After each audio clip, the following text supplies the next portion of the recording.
Hello, everyone, and welcome to Those Working Fangirls, where we talk all things nerdy, book, TV, movie, pop culture, and fandoms, and how they integrate into our adult lives.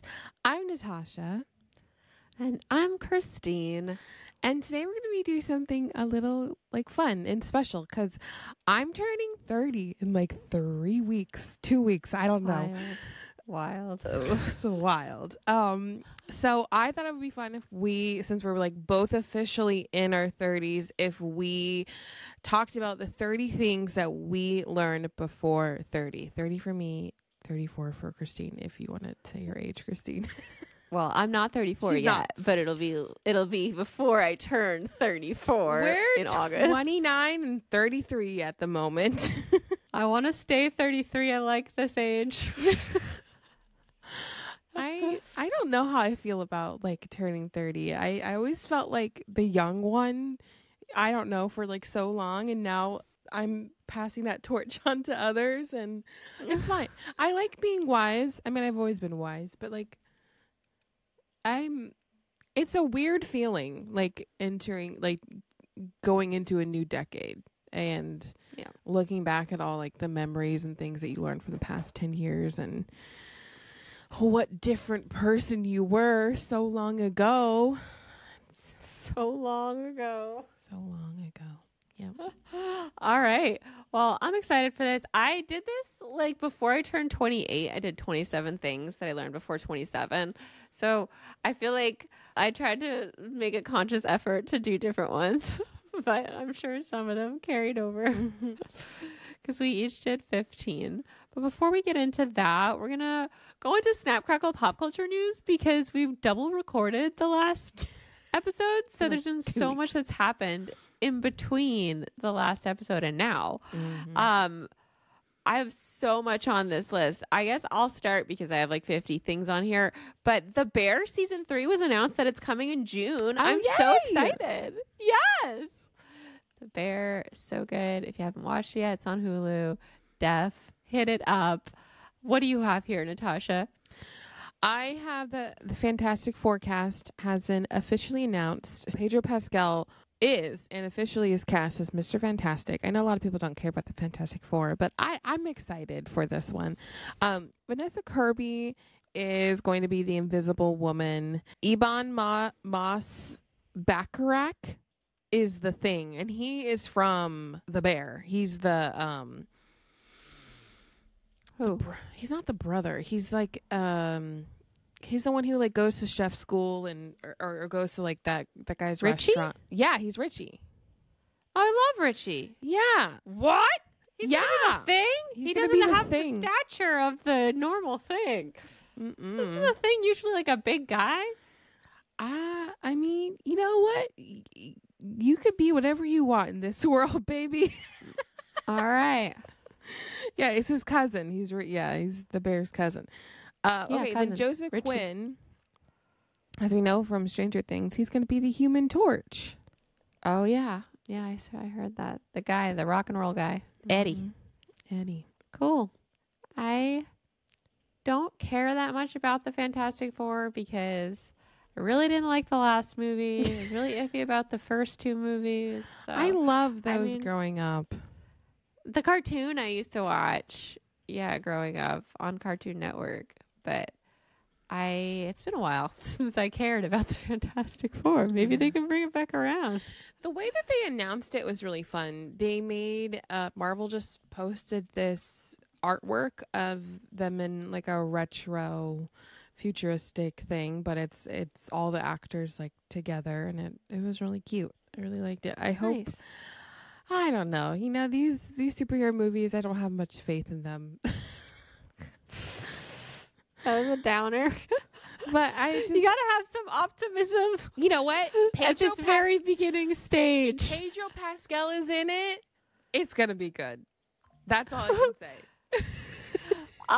Today in Taylor Swift news, so much has happened. Literally, we haven't recorded since they won the Super Bowl with all of the 13ths. The 13s. Taylor's 13th game that she attended.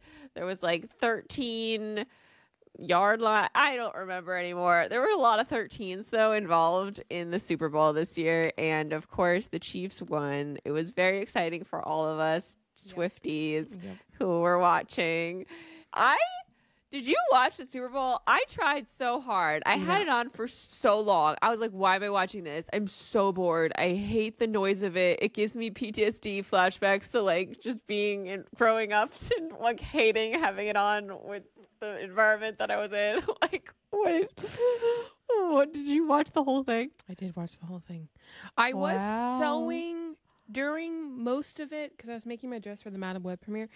But no, I was like, we had a friend over. Alex was watching it. Like, at one point, it got a little boring. But then I was like, at the end, I was like, oh my gosh, are they going to win? I don't know. Like, I was getting so down. I didn't think they were actually going to win. And then they did. So, yeah. Like, literally, I was watching for like the 2 seconds they showed Taylor Swift. I was like, I could catch this on Twitter. So after the halftime show, I turned it off. I was just like, I hate the background noise of a game. Like the like it gives me anxiety. Oh, yeah. So I after the halftime show, I was like, all right, we'll catch the highlights on Twitter. And all the good stuff happened at the end of the game anyway when they won. All the clips, all the stuff at the club with the Kelsey brothers and them singing to each other. There's this clip that went viral of Taylor and Travis singing Love Story to each other on the club floor. And You Belong With Me. Well, You Belong With Me. He was like in the booth and pointing to her, and she was in the crowd and she like lifted her drink.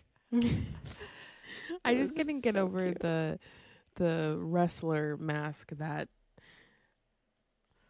Jason Kelsey found that wrestler mask that he put on in these videos on the floor of the club. That's disgusting. It's so gross. He was like, I thought I wasn't getting out of that without getting pink eye, but I didn't get it. Yuck. Jason, yuck. Oh my gosh. Okay, so much with Taylor Swift has happened since we last recorded. So Disney Plus announced right after we recorded last time that it is going to have the Eras Tour plus 4 songs in the acoustic set and Cardigan streaming. I didn't write down the date, but it's in March. March 15th. I believe. March 15th. And so, not to fear, we will be able to watch it without paying $19.89 very soon. It's so funny because we had just we were talking about it on the episode. We're like, we were. I wish we could just purchase it and just have it, and then boom, we get off the show, and we're like, God damn it. And Taylor has been now in Australia for the tour, and she's been doing the coolest surprise songs. She's been doing mashups. She did Getaway Car meets The Other Side of the Door and August. A mashup of 3 songs, all right? And she did This Is Me Trying, and she did Teardrops on My Guitar, and she's doing it with, like, you know, different vocal riffs and stuff, which is so fun. And then she did the most beautiful mashup of Come Back Be Here and Daylight. It was like bringing tears to my eyes. And she's like, I don't want to, have any rules about the surprise songs anymore. I don't want to take anything out of the paint box. I want to be able to be as creative as possible. And we're all over here like, oh my God. And Natasha and I are over here like, we got I Know Places and King of My Heart as surprise songs. Those are the most basic surprise songs ever. They were performed a million times. I want obscure randos. I love This Is Me Trying because everyone's saying it's a sad version. I need all of these songs. I need. Oh my God, she did You're Losing Me, and that's right. It was so good. And so emotional. And she did it right after announcing The Bolter, which is a new edition of Tortured Poets Department that has an extra song called The Bolter. I didn't even put that on the news here. Oh, yeah. It's only available through today. There's like 5 hours left to order it. So I ordered that version off of her website. Hopefully it eventually comes. It doesn't get lost in the mail like a lot of things do from the Taylor Swift website. Dude, seriously. We still never got our VIP packages. At first I was like, the Bolter? Who's the Bolter? But apparently it's a bar or a club or a lounge. One of those things that they would frequent. Yeah, but also I'm sure she's double meanings with the Bolter. Oh, yeah, I'm sure. Bolter means many things. Yes. She has the line in Cardigan, like running like water, running like a father. I'm pulling it up inaccurately right now, but she's talking about, her and Joe and running away, and Bolter kind of harkens back to the ideas she's talking about in that song. Mm. Did you see that in Australia, she gave the two girls that do like chat reacts personalized letters about how much she loves watching their videos and let them put them in the VIP booth? What? Yeah. Yes. So they do like chats and reacts to like Taylor Swift song, everything, I guess. I've never really seen the videos, but they were given VIP booth tickets by Scott Swift, her dad, and given 2 handwritten letters from Taylor about how much she loves watching their videos, which is so amazing. Like, I can't even imagine. That was like when I watched Chris Olsen. He got invited in Japan to go to the like VIP booth from Tree Pain, and I was like, oh my god. So cool. Mm-hmm.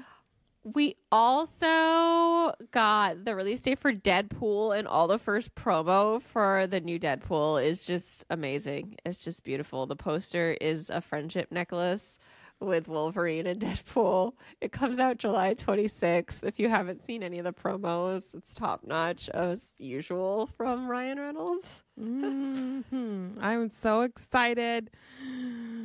I think it's gonna be good. And then lastly, I just wanted to talk about the most amazing Oscar commercial I've ever seen with Jimmy Kimmel and Barbie.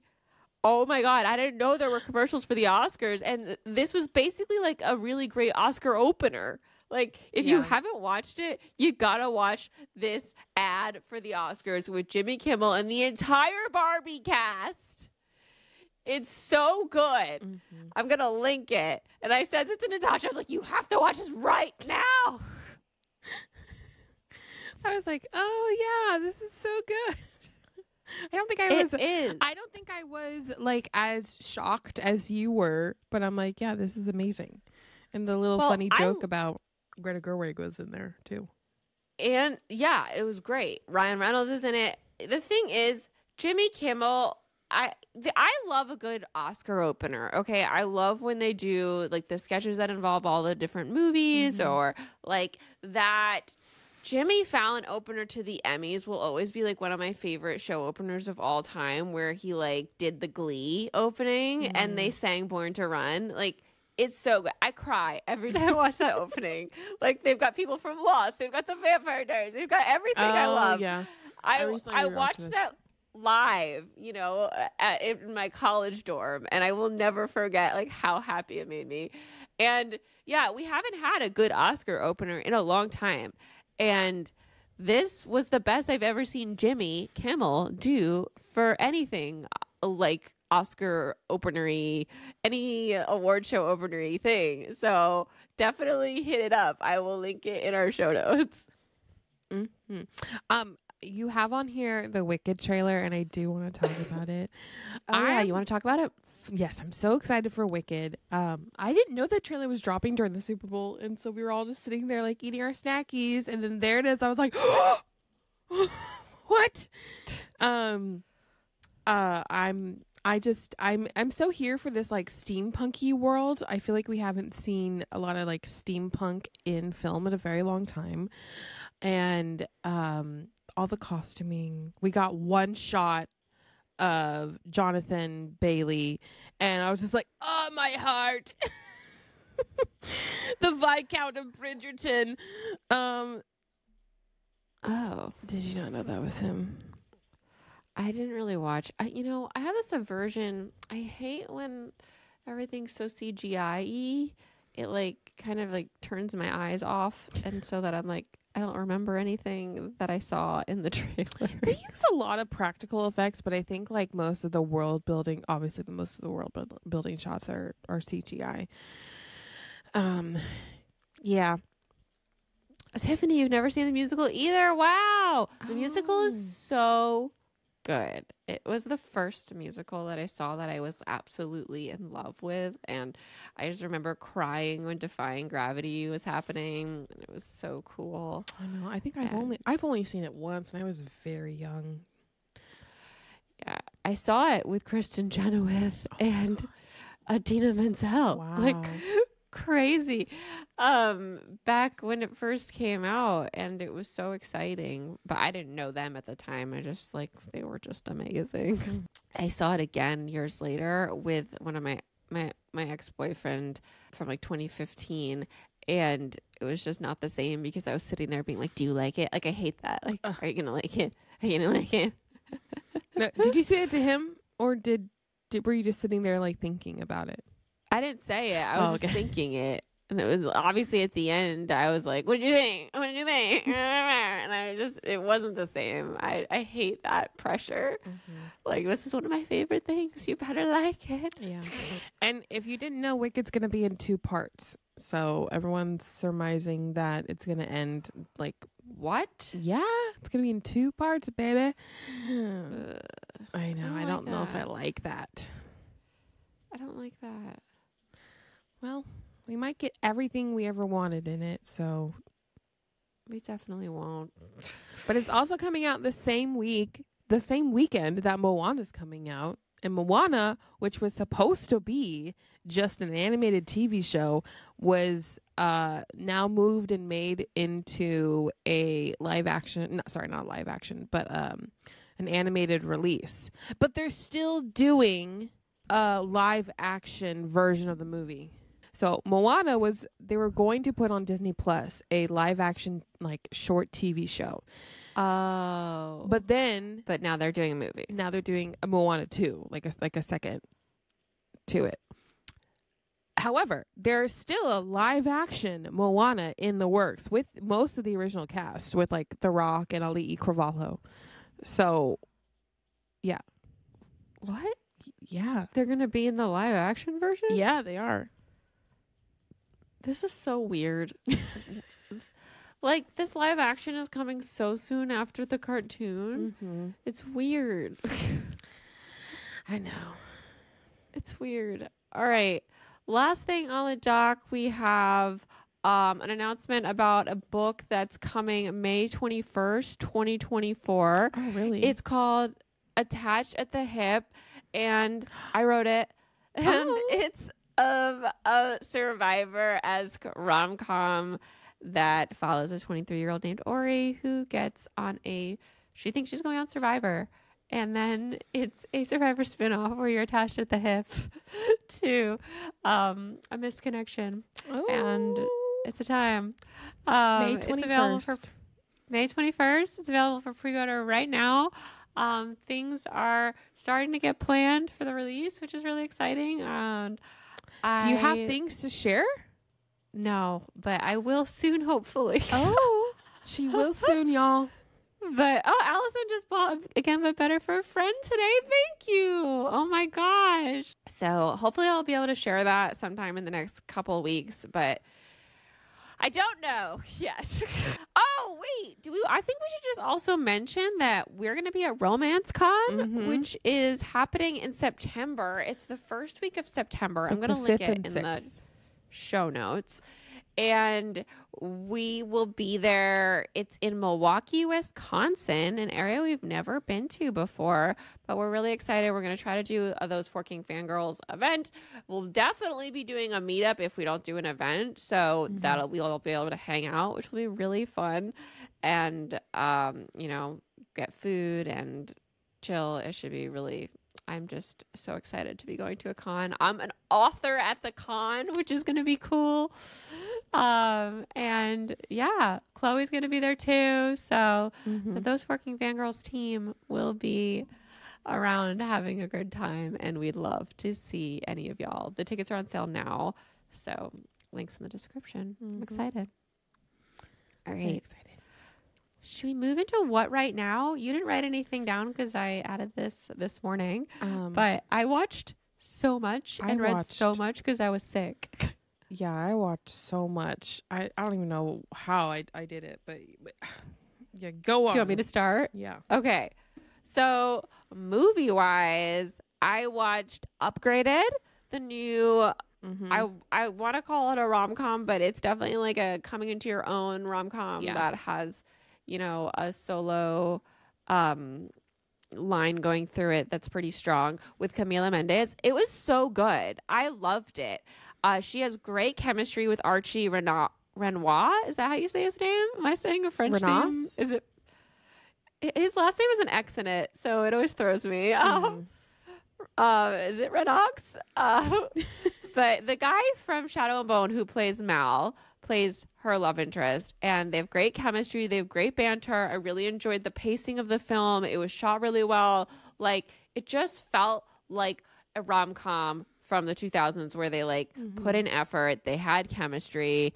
And the only thing that I wouldn't 100,000% love was the final scene, because I feel like a lot of movies just have trouble with the final scene in the film nowadays. They're just don't. I know. It's they don't nail stick it. Yeah. Yeah. It's weird. But the rest of the film was so good. Marissa Tomei's in it. She plays her boss. It's about an aspiring art curator, and she's an assistant right now to Marissa Tomei, who's a really fancy art curator lady.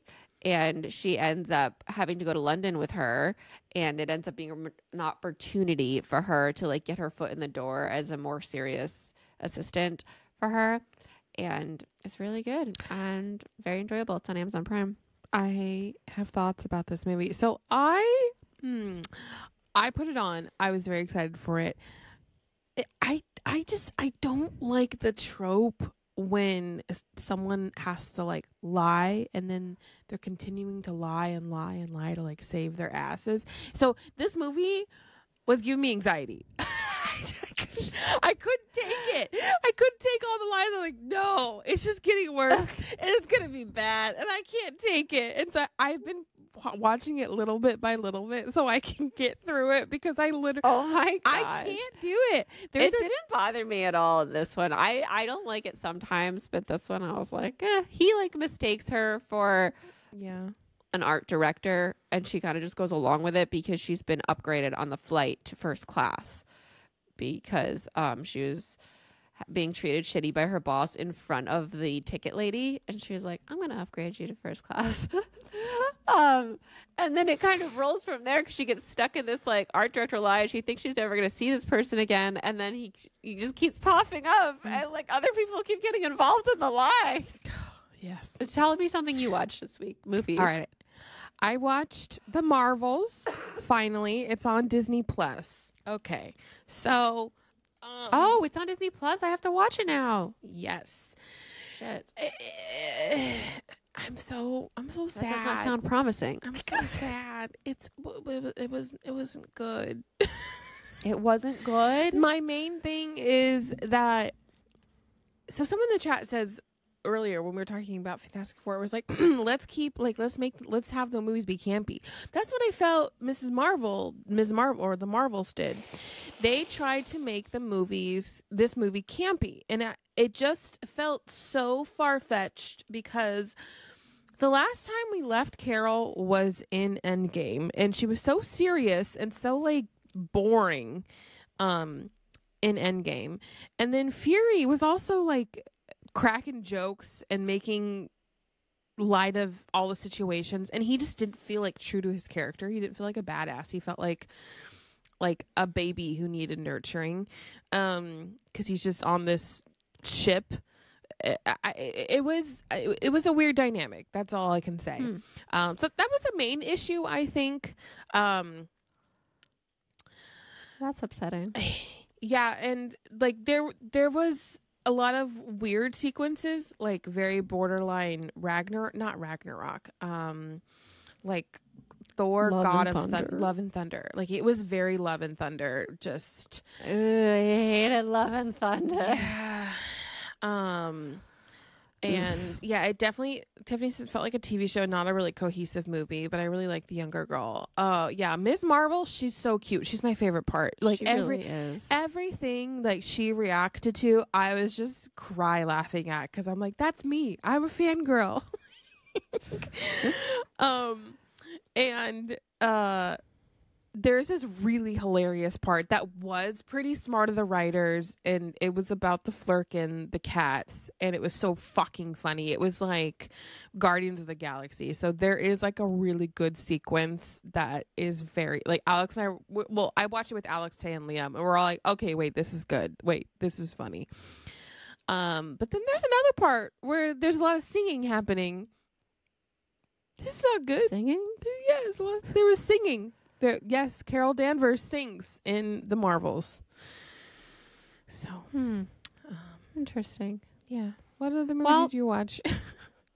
I watched Bottoms, and it was so fucking good. And I was so inspired by the fact that, like, it was directed and written by 25-year-old women. Like, and it's one of those scripts where you just, like, know that, like, a youth wrote this, like a Gen Z wrote this, and it was just so wild and weird, but in the best way. It's about these two lesbian girls, best friends, and they are really crushing on two girls on the cheerleading team, and they don't know how to get them to like notice them and think they're cool, so they decide to start a fight club at school. It's so funny and ridiculous. And the fight club actually becomes like a really cool community of women supporting each other, but it's based off of a bunch of lies, because these rumors started that these two best friends were in juvie over the summer, and they just like don't correct people because it's making people look at them and pay attention to them. So yeah, there is a lie like rolling through it, Natasha. But it's so uplifting, and I just loved it so much. I had the best time. Elise says, do you ever watch shows specifically for your writing, Christine? Yes, all the time. When I'm writing, watching new things really inspires me and helps me feel like motivated to try new things and all that stuff. So, but yeah, Bottoms, so good. And they stuck the landing. What a great end. I loved it so much. And I just highly recommend if you haven't watched it. I turned it on one night when I was like eating dinner, so I only watched I think like 10 or 15 minutes of it, but I'm excited to keep watching it. It was very loud. Not loud. Like Nick, what's his name? Nick Galitzing. Oh, it's very satirical. Very. About I was high school. not yeah. prepared. You have to you get into it. It's like the tone is totally over the top in terms of like the high school tropes and boys. And it's so real too. Like it's being heightened, but like boys are so whiny and annoying.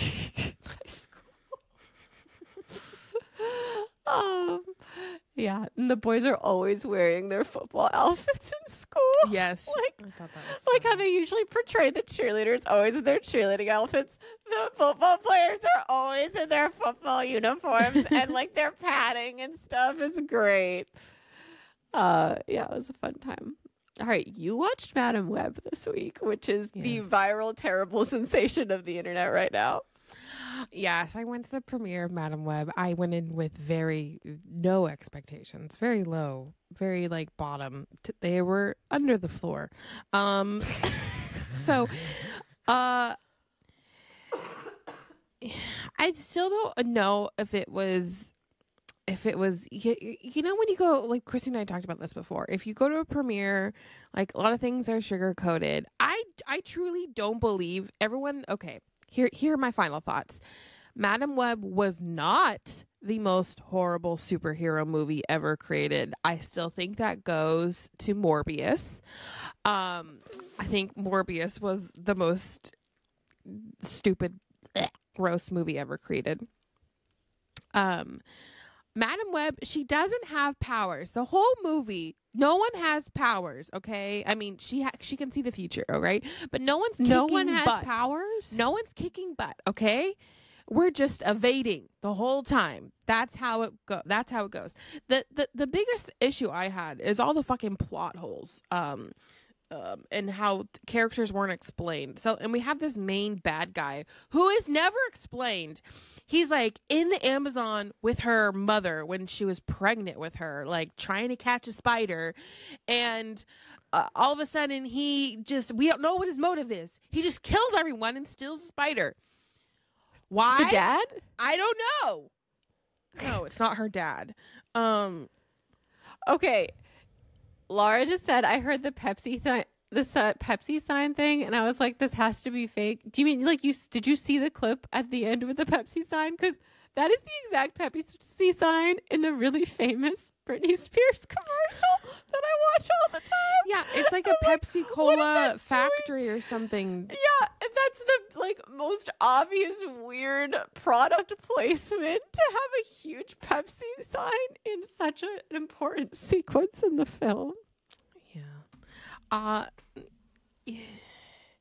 It just, yeah, listen, it was entertaining. Can I just say that? Like, if you go to see this movie, you're not going to be bored. That's for sure. Yeah, everyone's like, it was terrible and I loved it. Like, it's one of those. Yeah. Like there's these, it does come, the movie comes screeching to a halt. I'm going to quote Juju here. When there's like these big Spider-Man things that like they're trying to make the audience realize, because this movie is set in the past, set in 2003, and Madam Web is friends with Uncle Ben, and Uncle Ben is from Parks and Rec. He's also from the Apple TV show. Who? Ben. Who on Parks and Rec? Is he Jerry? No, he's Leslie Knope's husband. Ben Wyatt is Uncle Ben? Yeah! Adam Scott. What? The fuck? So like, there's this whole scene. It's in the beginning because they're both paramedics. So he's a paramedic, guys. I know. I saw a scene like, who chases an ambulance? Yeah. And he's like, so I met someone. Oh, you met someone. And we're all just going to be like, okay, yeah, got it. You met Marissa Tomei, Aunt May. Like, get it. Got it. Good. And then like, Peter's mom is his sister, and she's in it, and she's pregnant. Anyways, so those are like the weird. Peter's mom is his sister, and she's pregnant. You're talking about Uncle Ben. Uncle Ben, yes. Yes. And she's played by Emma Roberts. What? Yeah. That's the pregnancy scene that's going viral. Yes. At that party. When she was like, my mom died in the Amazon or whatever, and I was in foster homes. Yes. Oh my God. So that's not the pregnant. So her mom died in childbirth, and she's like, that's not to say that you'll die in childbirth. Yeah. Not that many people die in childbirth. So Madam Web, her name is Cassie, is giving off such pick-me vibes, okay? Like in that scene where Uncle Ben goes like, oh, I met someone. she's like, before that, she's like, do I really have to go? Like, he's like, yes, you have to go. Just come and hang out with us. And the guy's outside. And she goes, I don't want to. And then, like, she gets there, and then, like, she has to be taken into the baby shower. And, like, it's, you know, we're baby showering Peter Parker over there. And she doesn't want to be a part of any of the girly things. And it's just like, this is written by a man. Written by a man. It gives written by a man. Eek. So yeah. So Dakota Johnson's character gives off major pick me vibes. Sydney Sweeney, they're all like teenagers. They're not supposed to be sexualized at all. It's I think her power was Katie cool. says another example of the female lead story is getting zero effort from Marvel. I just watched 2 in the last week. Well, also, this is Sony. Sony cannot nail a Marvel movie that isn't an animated Spider-Man or Tobey Maguire Spider-Man. That's like a lot of people are very confused about how this all works. And I tried to explain it to Taya. I'm like, Sony options the Spider-Man characters. Like, they do not own them. They have rights to them, and they're going to hold on to them for the ever dear life. But it's the only thing that makes them money. Only thing that makes them money. But they also pay Marvel for the rights of Spider-Man. So like when that whole deal was going down about like Tom Holland Spider-Man not being in, or you know, not being in future Avenger movies and things like that, that was because Sony is paying money for the intellectual property of Spider-Man. They're like, why would we pay you money and then you make all the profits from our character that we license from you? So that's how all that went down. It's such a clusterfuck. All of the really bad Marvel movies are like Sony's. Like Morbius is Sony, and Venom is Sony, and Venom's good. Madam Web. I haven't seen it, but I know a lot of people like watch it like this. Like, it's not good, but it's fun. Yeah. That sort of a thing. Yeah. Tiffany says they have to put out a Spider-Man movie every 3 years, I think. It's ridiculous. They have to, because that's how they keep and renew the rights. That's how they keep the rights. Yep. Yeah. All right. Let's move to book, because I finished House of Flame and Shadow yesterday. You can't talk about it. I'm almost done. Yeah, no, I finished it yesterday, and I was on a walk with the dog while I was listening to the final 2 hours, and I was just like in tears walking through my neighborhood, hoping to God I don't run into anybody as snot runs down my face. It was like a classic, like I'm on an airplane situation, except I was just not on an airplane. I was just walking, and it was just so intense. I was like, I can't handle this right now. Yeah, but I finished it and it was so good, and I am so sad that I don't have any more book to read. Oh, I'm getting there. I'm on chapter 89. I'm in the end game. I stopped like right before all the big stuff I think was going to come. I'm going to finish it today, but it's so good. I keep seeing people talking about how they were disappointed about it. Well, like I saw another friend of ours being like, I read this at a glacial speed because I saw that too. Yeah, I'm and I was like, Fallon, shut up. I just feel like there's so many new people in here that like don't usually read books. Not her, obviously, but I don't know. It was so good, so I'm very confused about that. I loved it so much. It was nonstop, like action, like intensity, fun, comedy, like everything was there, and I loved it. It was like the end of Crescent City 1, but throughout the whole book. Yeah. It was very, very nonstop, and I loved it. Yeah. All right, TV shows. We both been watching the new season of Love is Blind. Love is Blind season 6 dropped. And I literally, I texted my neighbor. I was like, is this real? Is this a new season of Love is Blind that I didn't know was out? And she was like, yep. because I guess I just missed it. I didn't know what's happening. It always just drops out of the blue. And I was like, I'm not going to watch this right now because I have to write and I know what's going to happen. I'm going to sit for 6 hours and not be able to do or think about anything else. And I didn't start it for like 3 hours, and then I started it and I sat for 6 hours. I really appreciate it that they break it up to like 3 episodes, I think, per week, because they kind of lose me after the pods for a bit. And I'm like, ugh.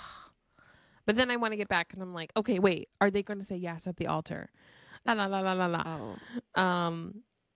So I'm excited. I want it all, and I want it right did now, you see, so I could stop thinking about it. Did you see at the end of episode 6 that they like teased the next half of the show? I didn't watch it. They always tease the next half of the show. Well, I accidentally watched it, and I was like, this spoilers. Yeah, I don't want to be spoiled. I watched it last season by accident because I was just like laying there and I didn't get up to stop it. But yeah, I didn't watch it this time because I was like, no spoilers. I need to see the reaction with Jessica. There's a whole girl in the show that compared herself to Megan Fox, and it's making waves through social media right now. It is just like out of control. This one comment that was so dumb to say when you're in a pod and you can't see each other. And she's like, does anyone say you look like any celebrities? And she doesn't even say the name Megan Fox. She's like, this person's wife. And he's like, are you saying you look like Megan Fox? And then if a guy like Megan Fox is like the Pamela Anderson of the millennial generation. Mm-hmm. Like she was the girl on everyone's fucking walls. All the dudes were talking about Megan Fox and Transformers, how fucking hot she is. Mm-hmm. And so this guy is like, the look on his face like, when he hears Megan Fox. And I'm just sitting here like, why did you do that? That was so dumb. That was terrible. Because now he's got Megan, the literal Megan Fox, with no other grounds. Just the literal Megan Fox in his head he thinks he's talking to. And the disappointment when they see each other on his end is so, it hurts. It's so cringy and it's so uncomfortable because she doesn't really look like Megan Fox. No. Oh, I feel really bad for her because, and also at the same time, I was like, why would you ever say that? Idiot. All right. What else have you been watching? All right.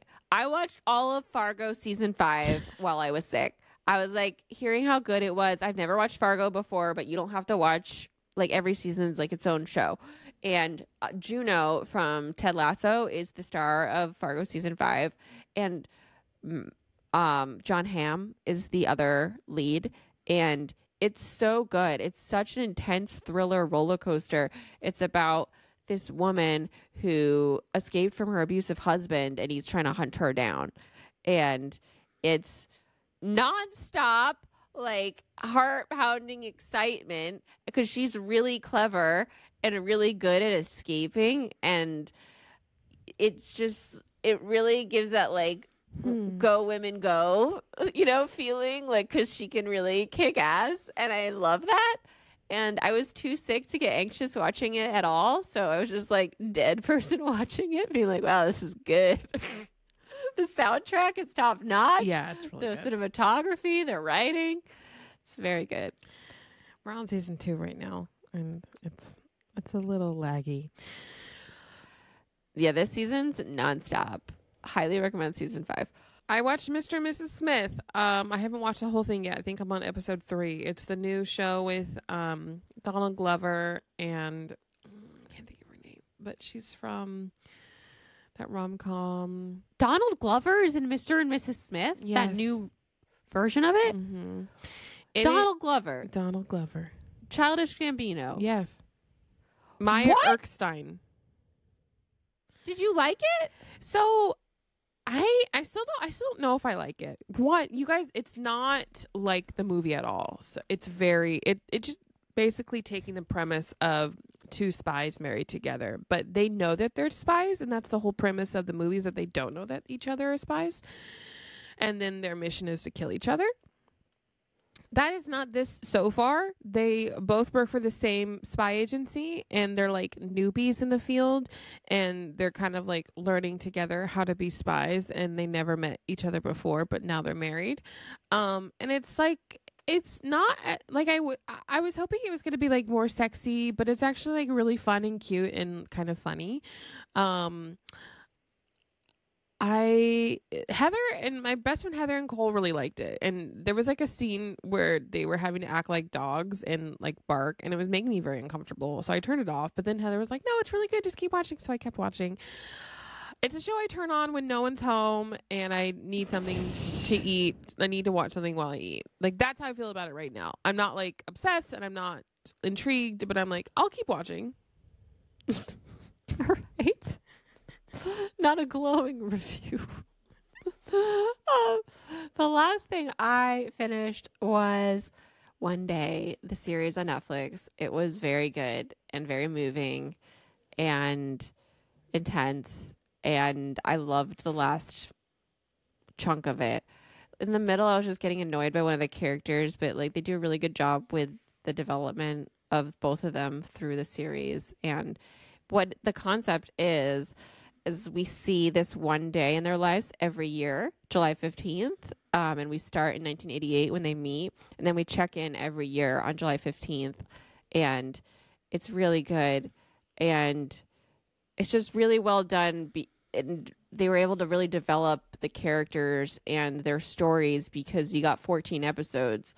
So you don't miss anything, and you get to see all these different moments in their life. And,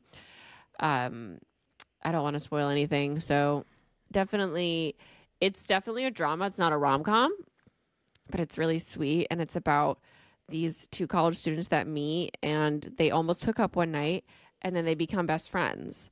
And over the years, sometimes there's a strain on their relationship, but they really care about each other and ultimately are in love with each other. It's like When Harry Met Sally, if it was a drama, not a comedy.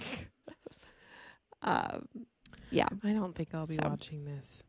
I've already told. No, you don't have to watch it. I already told our Patreon. I fucking hated the movie. I can't. It's like one of my most despised movies of all time. So I'm not gonna watch the show. It's not the movie though. Just so everyone knows, this is a TV show version of it. 14 episodes of it. There's 14 episodes. Yeah. I feel like it might be worse because then. It's not. I think it's better because I really think in movies when it's stuff like this, dramatic stuff happens, you lose a lot of the levity, and you get to see the good moments and like be in the good moments that really get cut out when you have to like condense something for a film. Like, I will never forget the Time Traveler's Wife movie and how much I hated it. I did. All that was in it was the dramatic, sad parts and not the funny, levity parts. Yeah. I did like the show. I'm sad it was canceled. None of the happy parts. I couldn't watch the show, but but I love the book. All right. Should we move on? Yes. To our main discussion here? Okay. We're going to move into our main discussion 50 minutes into the show. We had a lot to talk about and catch up on. Real quick, though, I want to thank everybody out there listening. We appreciate you so much. We would love it if you followed the show for free in your favorite podcast app so you never miss an episode. We are also on YouTube with a visual version of the show. So if you like watching us at youtube.com/@thoseworkingfangirls, you could subscribe for free there so you never miss an episode over there. If you don't know, we are a viewer-supported show. We have a Patreon where we do an extra 30-minute show every single week called Fangirl Tea Time at the $5 Patreon level and up. You also get to come to the live shows and be a part of the conversation in the chat when we're referencing people that we're talking to live. Those are our patrons in the chat. We have a great time with them. And we have lots of other perks on the Patreon as well at the Team Edward and Team Polis Bananas level. You can check all of those out at the link in the description. We offer a free trial for the Team Jacob level for 7 days. So you could try it out, see if you like it, listen to Tea Time, check out a recording, all that stuff before you commit.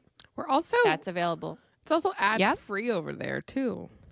Yes. Okay. We just got approved for ads in the podcast, which is so exciting after so long.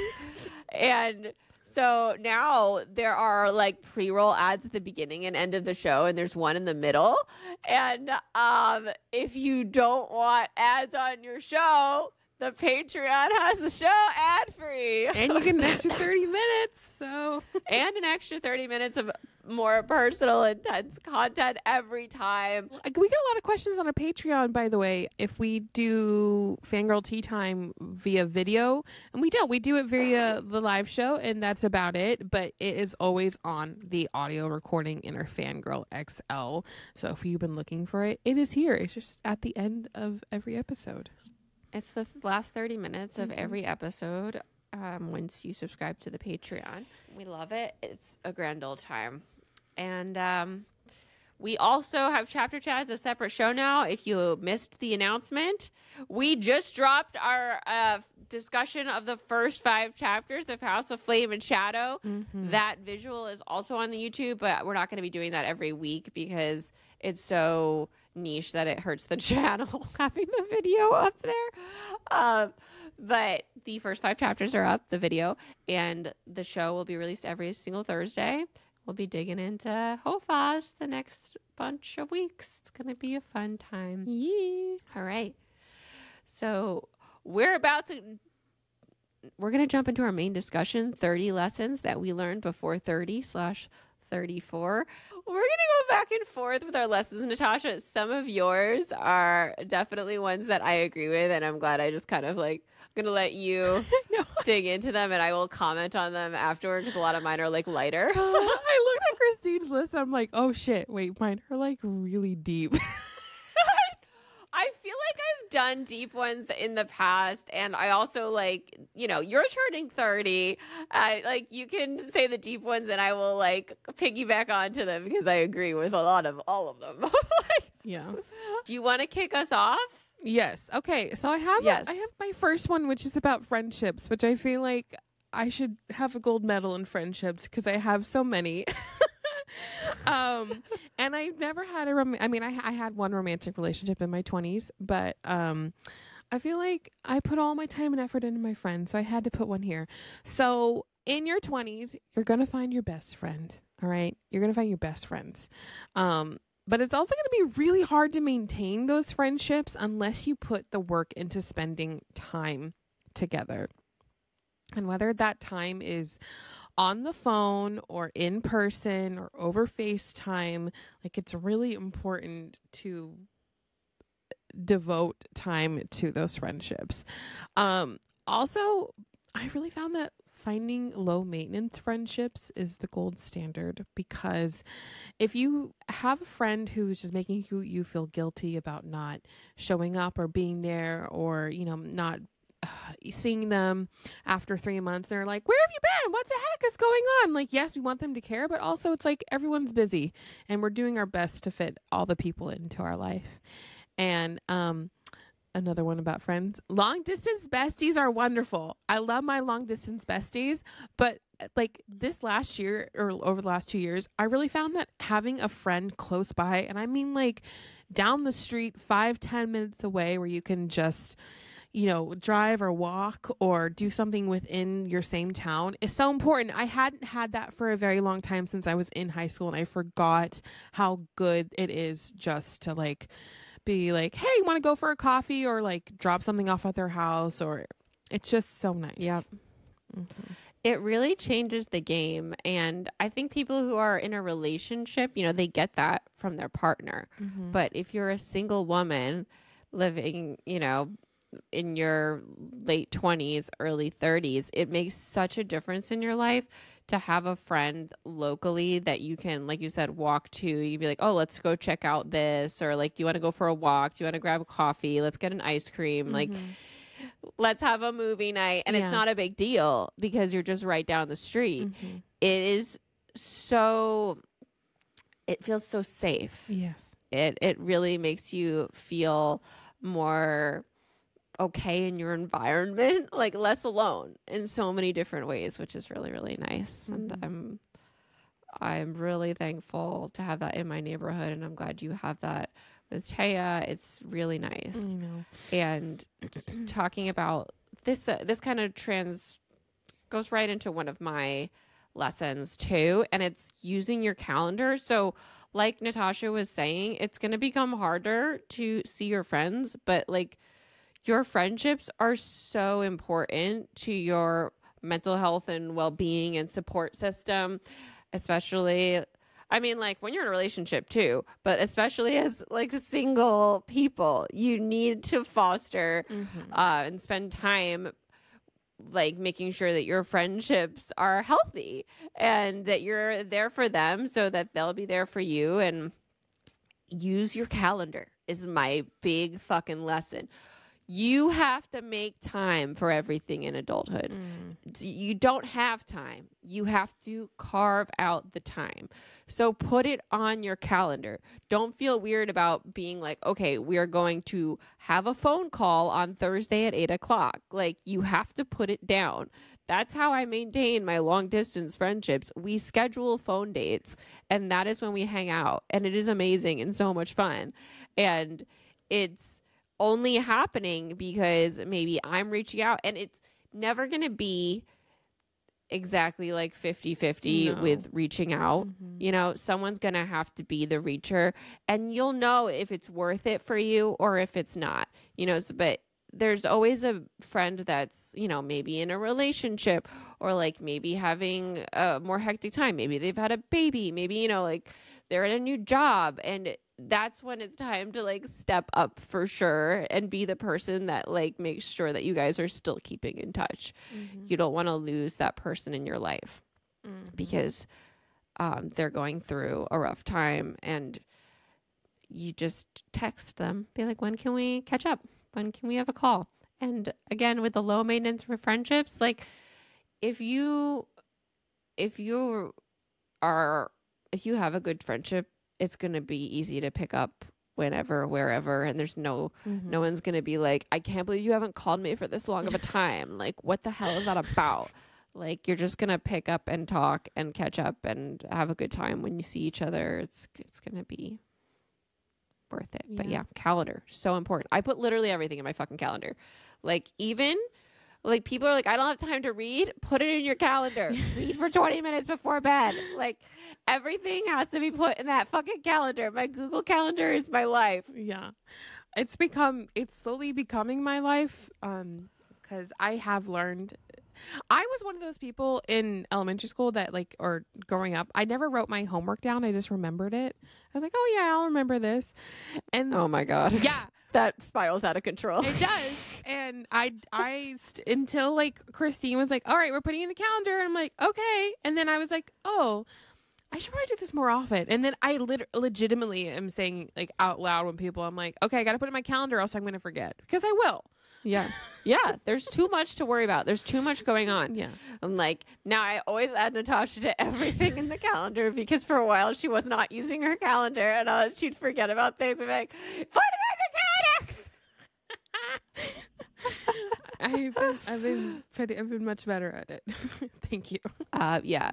I loved my physical planner at school. Like, even if I didn't look at it, I'm one of those people that if I write something down, I remember it. And if I don't write it down, it can float away. So like just writing stuff down was so helpful. And I used a physical planner until like 2017, when I finally like gave in and started using my Google Calendar in my phone, because I just didn't have the notebook with me all the time. So I'd like forget to put stuff down.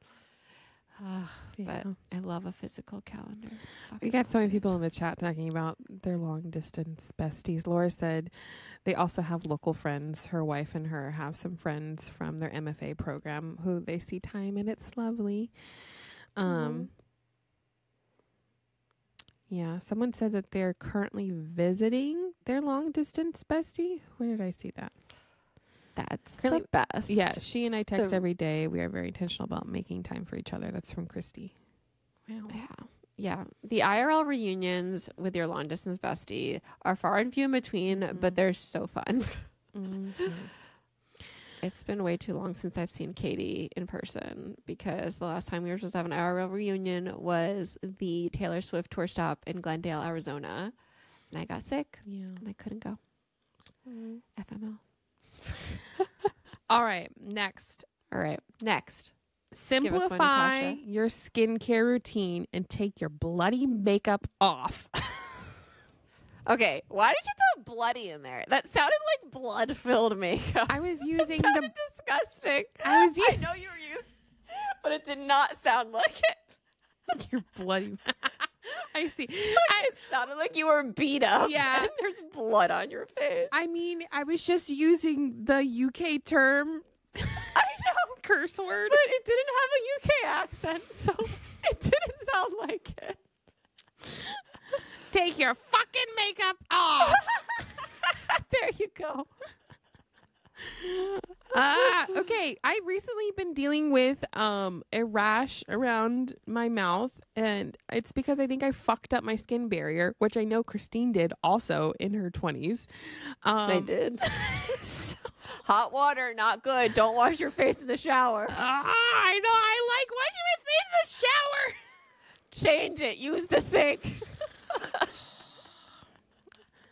Anyways, it was because I was probably using way too many products. And so now I was using like an acid exfoliator. So I stopped using that. Ooh. Yeah, it's like an AHA, BHA. I stopped using that, and now I just use a cleanser and a serum and moisturizer, and that's it. Yeah.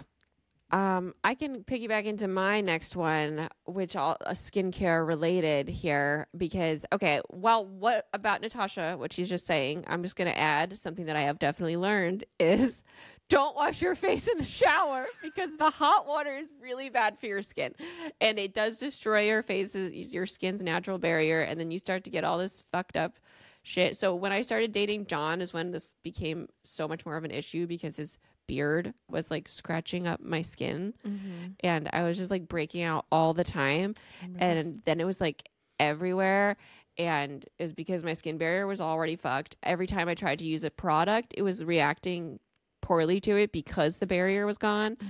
And yeah, so I switched to using the sink where I won't get cold when I turn the water, not as hot, because I like my showers fucking scalding.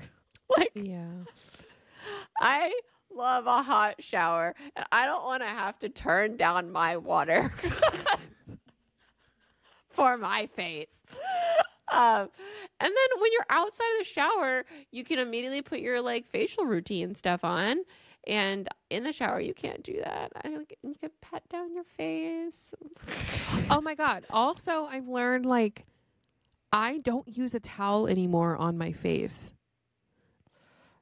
Oh, I just use a clean towel on my face. I don't know what it is. I'm just afraid to use. I let myself air dry because I'm just scared of any bacteria that's on towels in my bathroom. I just pat. I know some people use like a paper towel on their face because they don't want any bacteria, and they just throw it out after. But this wasn't even my tip. I just got sidetracked because of the shower thing, but always wear sunblock, sunblock, sunblock, sunblock. I feel like we don't take sunblock seriously. At least my generation did not until like later down the road. I was that girl that heard about skin cancer when I was 11, and I became obsessed with sunblock, but like not on my face, because I didn't understand sunblock enough and makeup enough to like understand that properly. But like anytime I was outside, I was like, everyone wear sunblock, you're gonna die. But when I first moved to LA, like the sun is so much stronger out here. And I did not think about the fact that like I didn't go outside. So I was like, why do I need to put sunblock on my face all the time? And just the like in between the car and Starbucks and like getting from the car to the apartment is enough for you to have to put sunblock on your face every day in La La Land. So you gotta wear sunblock. Now I just put it on every single morning. Every single morning too. And every time I go out for walks in the summer, if I'm not covered, everywhere's getting sunblocked. Wear that sunblock. Yeah. Use a visor, a hat, and sunblock. One is not enough. A visor is not enough without sunblock. I put sunblock on every single day on my face and my neck, but I don't put it on like everywhere else. I know you're really good at that. I just hate the smell, and it's so expensive. Like all the good sunblocks in the US, like they're expensive. Sunbum is not too bad. That one's my cheaper option when I don't want to spend money. But Rosé Pochet or the French brand that's really good is expensive. I have that. That's the one I used. Yeah. Yeah. They sent me a gifting, so I didn't have to pay for it. So I feel very grateful for that. Lucky you. But you have to get new sunblock every 6 months. What? So it has a half-life, and it's not effective anymore. Oh God, why? God, I'm learning new things too. All right.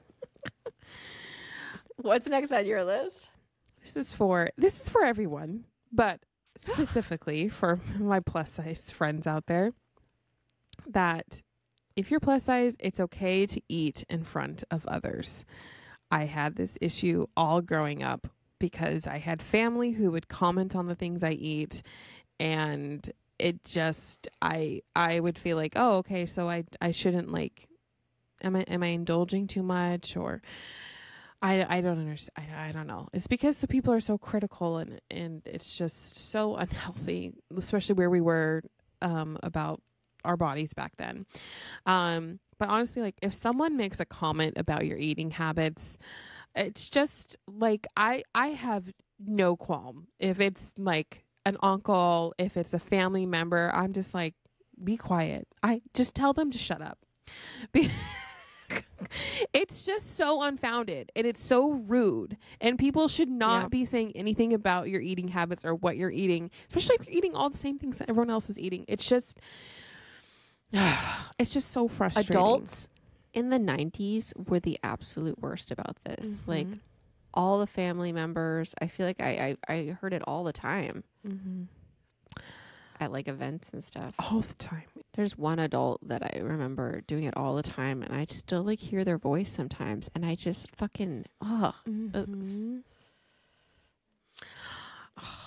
Yeah, it's and like sometimes it's like in the past too, I've caught myself doing it to my cousins or my brother, but it wasn't something I would say about their eating habits. It would just be like, close your mouth. But still, it's just but it rubs off on you, like you think it, and you're like, ugh. Mm-hmm. It's that generational trauma that's just ingrained in you.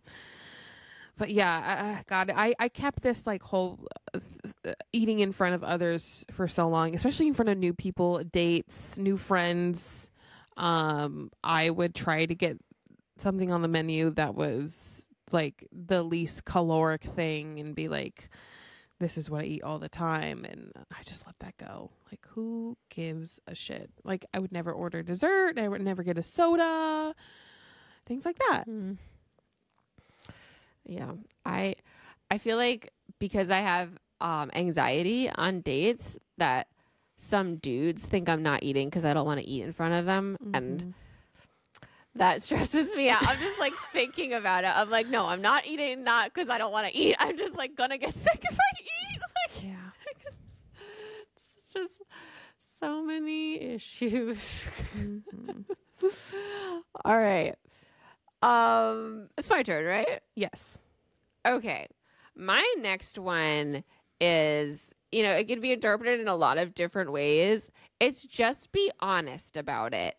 And I fucking, living in LA, this is such a yes man area of the world, and it gets on my nerves so hard when people just like gas you up about nothing, and then when you leave, they didn't mean it. You know what I mean? Like, they're like, oh, actually, this needs to be fixed, and this needs to be fixed. It's just like, just tell the person what you're thinking. I hate this like smoothing over thing to be nice. Like, there are respectful ways to tell people things that are what you're thinking instead of being an asshole and lying to their face and then saying it behind their back or having them have to hear about it in a roundabout way. This is such like an like LA agent culture is to be like, oh my God, you're amazing, you're amazing, you're amazing. And then be like, they didn't like it though. Okay, bye. Like, it's such Mean Girl vibes. Yeah. Yeah. Like it's not constructive. It's not conducive to having a successful relationship with anyone. With anyone. In business and friendship, it's no, you cannot have yes men all around you. In a relationship, like when you don't like something that the person is doing, you have to be honest about it. It just spirals out of control. You know, it snowballs and it gets harder and harder to say it. And it's the trope you hate. It's the lie that gets out of control. It's not worth the lie. And it's just going to piss off that person and make you feel shitty for having to hold on to a lie. It's going to hurt whatever relationship it is. Yeah. Yeah. I have something that goes into that, and it's letting resentment fester because you want to save your relationships because there's something not gonna save them. That they did that you're like, oh, it's fine. I'll just let it go. I'll just get past it. I'll get through it. But like, it's never going to go away. It's just going to get worse and worse and worse and worse until you sit down and literally hash everything out. Yeah. Talk it through. Yeah.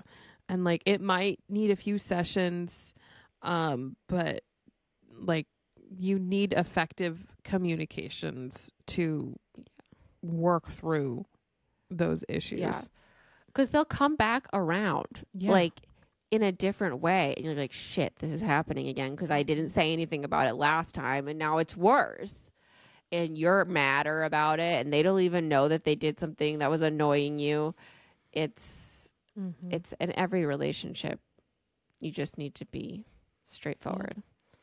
Laura says the best thing for my marriage is that we address everything as it comes up, and usually things are just a misunderstanding anyway, and then you feel way better when it's cleared up. Oh my God, that's like the major, like the communication, the miscommunication tropes in books, which I hate. I'm like, just talk. Yeah. And like, kind of piggybacking off of this, like the idea of holding grudges, it is not worth holding a grudge.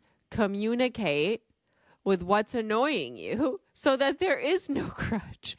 Like, it's so frustrating. It all comes back to miscommunications.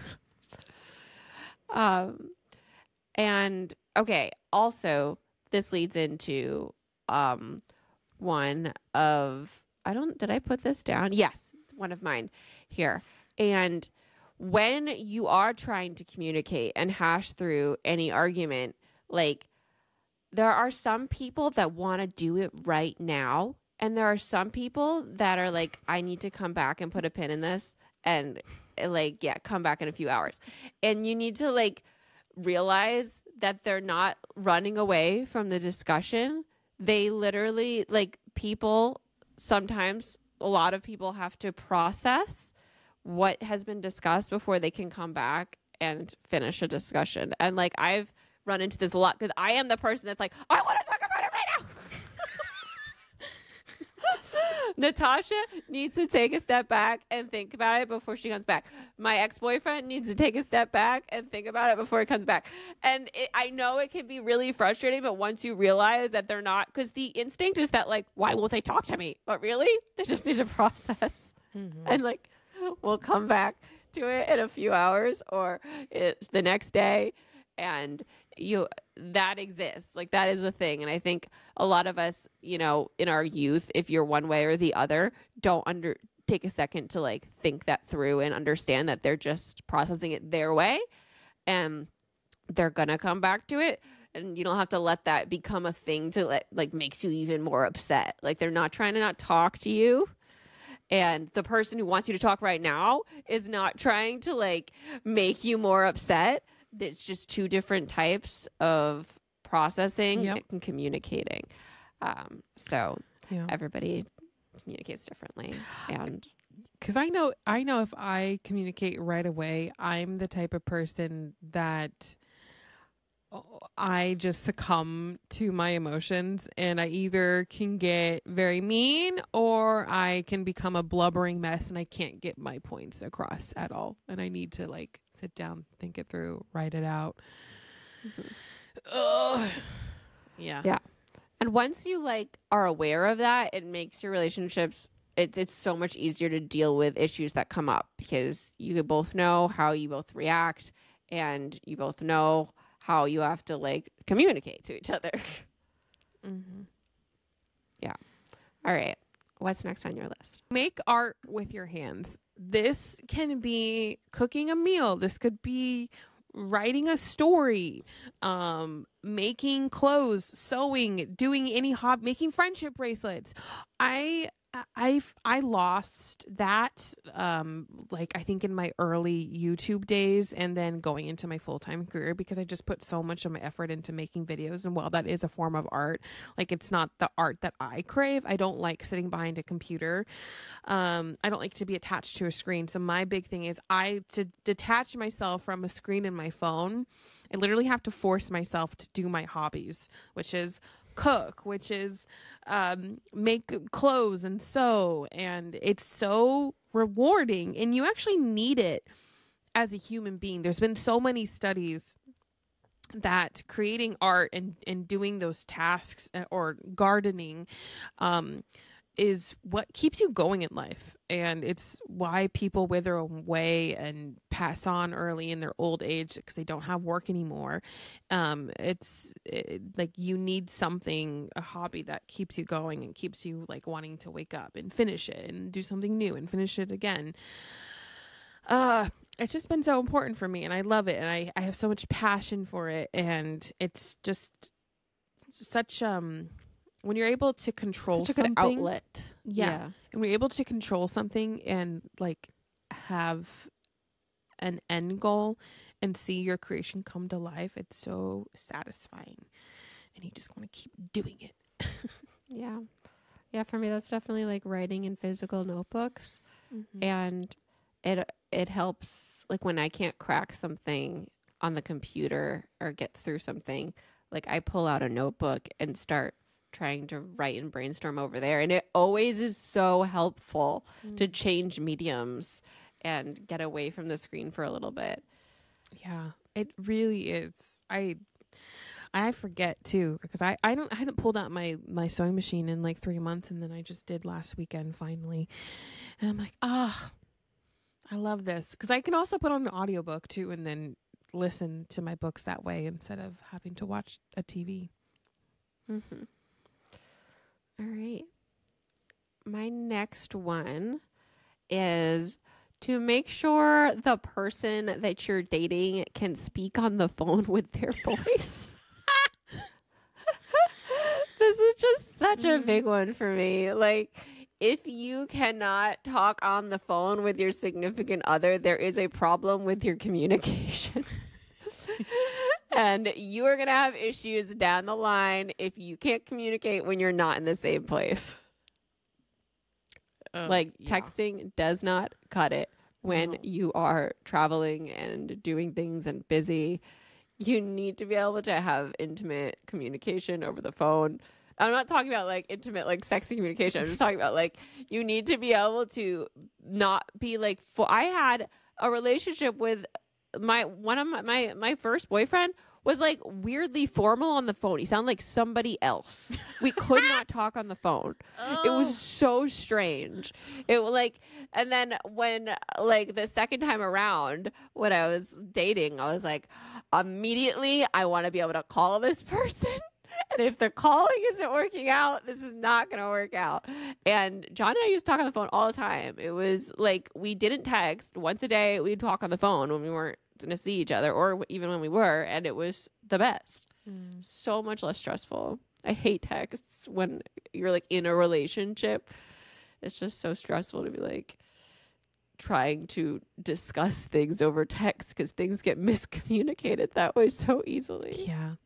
I hate texting. I mean, I definitely don't enjoy sitting there and like hashing out a whole story. I rather just I am a caller. Everyone like I have my friend Kayla. She's like, yeah, remember that time? Like that's how our relationship started. Is because you called me. And I'm like, yeah, that's how you know we're close. Because I'll just randomly FaceTime you or I'll call you. And I'm like, I can't take the texting. No, it takes too much time to sit there and write an essay. You're not alive to just make yourself smaller. Okay? You want to elaborate on that? Yeah. So for so long, my entire wow. Growing up, my Roman Empire was losing weight. It was all through I think elementary school. Elementary school is when I got on Jenny Craig. Middle school, I was on Nutrisystem. High school, I think I was like, I'm done with this shit. Like, let me be. And then I did Weight Watchers in my early 20s. Like, my Roman Empire has always been trying to be a smaller version of myself. And it's not in my genetics. No one in my family is like this. And it's just like a constant sickness. I feel like the diet and wellness world has put on everybody that you have to always be smaller. And like, you're not just there to wake up and be like restriction. Like, there is such a thing as eating intuitively, knowing what your body needs and being able to feed it. And also, working out the end goal doesn't have to always be smaller.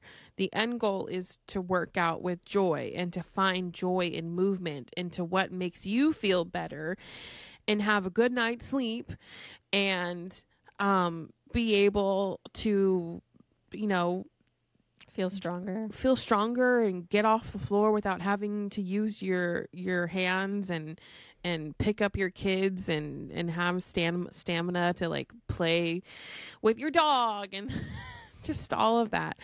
And that's like the one thing the biggest thing I think I've learned is like, I'm not alive just to lose weight. Like I'm a person and I'm worth more than what society tells me that my body is worth. That goes even beyond the physical. Like, people are telling women that they're too much all the time because they are emotional or loud or excited. Take like up any space. heightened emotion. Figurative, literal.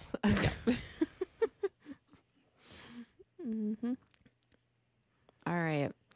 Moving into my next one here is that admitting that you feel scared or vulnerable can often take away the power of that fear. And that has been such a helpful thing to be aware of, especially with anxiety. And I know I've talked about this, but it works in a lot of situations. We try to like mask that we're feeling uncomfortable or mask that we're anxious. And when you say it out loud and that person knows that you're feeling uncomfortable, all of a sudden you're like less uncomfortable because it's not a secret that you're keeping about like your fear. Like, I use the example of doing this speech at my best friend's wedding. I opened it up with being like, I'm going to try to get through this without talking at the speed of light or crying, because that's what I was afraid of. And it completely canceled that out. Like, I was able to talk slower and I didn't cry. Like, and that happens to me all the time talking to like on first dates and stuff. Like, instead of like trying to hide my probiotic, I'm just like, I'm taking a probiotic. It's called colon health. Like, that way I'm not sitting there feeling anxious and like shame around taking out a pill. Like, I'm not doing drugs. They don't think I'm doing drugs. I'm taking a probiotic. Like, take away the power of whatever is stressing you out by just saying it out loud and being honest about it. It's worth it. It's not a big deal. These things are things that everyone is dealing with all the time. You're not alone. Take away the power that emotion is holding over you because you're internalizing it and thinking that you're the only person going through it. Everyone is. And if you admit it, like, laugh about it, you can relate and form stronger bonds with the people around you when you're honest about things like that. When you share your vulnerability instead of like holding it within you in this like weird shame cycle. Yeah. To go along with that, like, I've let fear win so many times, and I think that is the main thing holding me back from dating and finding someone, as I'm just always so fearful of what they're going to say to me and if I'm going to be rejected and all of that. And I'm so like, fear and comfort is what's holding me back from everything that I want. So it's like finding the tools so that you can embrace that fear, which Christine just shared about, you know, opening up and being vulnerable, like helps you get past those roadblocks. And gosh, it's just getting worse as we get older too. I don't even know why. It's because maybe we've like lived so much. We've just seen more. We've seen more, and we're just more fearful, or I don't know. Yeah, and there's nothing like, it's frustrating seeing people that are in just denial of what they're feeling and like saying the exact opposite of it. You know what I mean? When like we're watching Love is Blind and there's a woman on it that is feeling insecure, and she like specifically is like, I'm not being insecure, but like it's so clear that she is. And if she just said that this has made her feel like, there's nothing wrong with admitting when you are feeling an emotion and like, and then talking through it so that you can get past it. And denying it when it's very clear that you are going through it just always causes more issues and upset because you're not being honest about it and you're lying. And that emotion that you're feeling often leads to you treating the person you're around one way or another that's not, you know, optimal. Like either being mean to them or withdrawing from them, being cold because you're trying to hide something and you're feeling upset and not being honest. It just all comes back around to be like, just, it's okay to have feelings. It's okay to admit things, and it's okay to be vulnerable. Such a relief too. Like, God, like my anxiety is always cured when I'm able to just like communicate and let things out. Yeah. It's really such a simple tool. So simple, but it's so hard. People ignore it all the time. Yeah. And I feel like our generation is much better about it than the generation above us. Like they're all like, they hold in everything and like get upset about things and don't tell people. And then it just like, it becomes huge grudges. And we're just like, just tell them. I can't, I'm like, that was my main thing growing up, was my parents telling us, don't say anything about what's going on behind closed doors. Don't tell anyone. And all the time. I was like, no, this is bad. I'm going to tell my youth group because I need to talk about it. I can't just hold this all in. And then you explode. It's so unhealthy. Yeah. And then that like leads to all the grudges, and it leads to like talking behind people's backs, and it's just like all bad shit. All right. What's your next one? My next one is therapy is good. All right. Stop sleeping on it. It's really healthy for you. Your mind is just like your body. You need to go to the doctor sometimes, and you don't have to be in a place like you can start therapy before you're in a place where you're literally breaking down, and you will hit that place. Everyone does. Like a lot of us hit it toward the end of our 20s and early 30s, and you realize like, and you don't go to a therapist until you're like having so many issues and it's affecting your physical health to like such a degree. But the healthy thing, which we all, I think, waited till our breakdown because therapy wasn't normalized as we were growing up. But like after my book came out, I was like having terrible anxiety to the point where like I was constantly having like physical shit happening to my body that was like, what's going on? And it's like, it's your mental health. It starts to affect your body in bad ways if you don't get help. And so many people are so resistant to therapy because they're like, oh, I don't need it, and like I'm not in a place like that. But like everyone needs therapy. No one is taught how to process their trauma. And even if you think you don't need it, you could be hurting people around you with the way that you're dealing with your emotions and your traumas and not realizing it. And it's just everyone can do with therapy and having a therapist on hand for when you really need it. And it's a hard process finding the therapist that you like. It's stressful. You have to like, I'm going through figure out who's in. Yeah, you have to figure out who's in your network and then figure out if that person that's in your network has availability, if they could take on new clients. And it's a process. So getting started on it before it's like crunch time and you're dying is really healthy. Like when I was looking, I called like 7 different therapists in network. 2 called me back. Yep. None of them had availability. And I was referred to someone else who wasn't in network, which is why I ended up paying so much money for therapy. But there are therapists in network. You just have to keep looking and you have to like be vigilant, diligent about it. Yeah. I just went through this process because I did BetterHelp back in 2022 and I